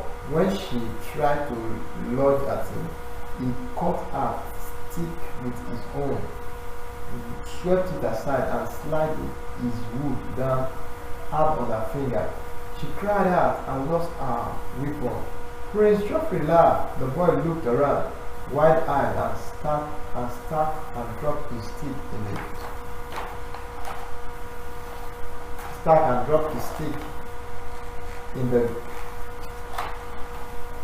in the grass. The girl glared at them, sucking on her knuckles to take the sting out. And Sansa was horrified. Arya, she called out incredulously. Go away, Arya shouted back at them, angry tears in her eyes. What are you doing here? Leave us alone. Geoffrey glanced from Arya to Sansa and back again. Your sister, she nodded. Blushing, Geoffrey examined the boy, an ungainly lad with a coarse, freckle-faced and thick red hair. And who are you, boy? He asked in a commanding tone that took no notice of the fact that the other was a year his senior. Mika, the boy, muttered. He recognized the prince and averted his eye. Hemlock is the butcher's boy. Sansa said, is my friend. Arya said sharply, you leave him alone. A butcher boy who wants to be a knight, it is. Geoffrey swung down from his mouth, sword in his hand. Pick up the sword, butcher boy. he said, his eyes bright with amusement. Let us see how good you are. Micah stood there, frozen with fear. Geoffrey walked towards him. Go on, pick it up, or do you only fight with little girls? She asked me to. Lord, Micah said. She asked me to. Sansa had only to glance at Arya and see the flush on her sister's face to know the boy was telling the truth. But Geoffrey was in no mood to listen. The wine had made him. Why? Are you going to pick up your sword? Micah shook his head. It's only a stick, Lord. It's no sword. It's only a stick? And you are only a butcher boy? And no knife? And no knife? Geoffrey lifted Lion's tooth and laid the point on the Micah's chest. Below the eyes, as the butcher boy stood trembling, that was my lady's sister. We are eating. Do you know that? A bright ball of blood rose from where his sword pressed into Micah's flesh, and a slow red line trickled down the boy's chest. Stop it! Arya screamed. She grabbed up her falling stick. Sansa was afraid. Arya, you stay out of this. I will not hurt him. Much Prince, Geoffrey told Arya, never taking his eyes off the butcher boy. Arya went for him. Sansa slid off her leg, but she was too slow. Arya swung with both hands. There was a loud crack as the wood split against the back of the prince's head. And then everything happened at once before Sansa would find eyes. Geoffrey staggered and whined around, roaring curses. Micah ran for the trees as fast as his leg would take him. Arya swung at the prince again, but this time Geoffrey caught the blow on Lion's tooth and sent her broken stick flying from her hand. The back of his head was all bloody and his eyes were on fire. Sansa was shrieking, No, stop it, both of you, you are spoiling it. But no one was listening. Arya scooped up a rock and hurled at Geoffrey's head. She hit his horse instead, and the blood bay reared and went galloping off after Micah. Stop it, don't, stop it. Sansa screamed, Geoffrey! Slashed at Arya with his sword, screaming obscenities, terribly words, 50 words. Arya darted back, frightened her, but Geoffrey followed holding her towards the wood, backing her up against a tree. Sansa did not know what to do. She watched helplessly, almost blind from her tears. Then a grey blow flashed past her, and suddenly Ymir was there, leaping, jaw closing around Geoffrey's sword arm. The stick fell from his finger as the wolf knocked him off his feet, and they rolled in the grass. The wolf snarling and ripping at him. The prince shrinking in pain. Get it off! He screamed, get it off! Arya's voice cracked like a whip. Nimia, the dire wolf, let go of Geoffrey and moved to Arya's side. The prince lay in the grass, whispering, crawling his mangled arm. His sheath was soaked in blood. Arya said, she did not hurt you. More, she picked up Lion's tooth, where he had fallen, and stood over him, holding the sword with both hands. Geoffrey made a scared whispering sound as he looked up at her. No, he said, don't hurt me. I will tell my mother you leave him alone. Sansa screamed at her sister. Arya, why? And Evan was swung into the air, putting her whole body into the throne. The blue steel flashed in the sun as the sword sprang out over the river. It hit the water and vanished with a splash. Geoffrey moaned. Arya ran up to her horse, Nimrod looking at her heels after they had gone. Sansa went to Prince Geoffrey. His eyes were closed in pain. His breath dragged. Sansa kneeled beside him. Geoffrey, she spoke. Oh, look what they did. Look what they did. My poor prince, do not be afraid. I will ride to the old fast and bring help for you. Tenderly she reached out and rushed back in the soft blonde hair. His eyes snapped open and looked at. This is a Lazy Eye audiobook production read by Kenneth Ibisa, A Game of Thrones.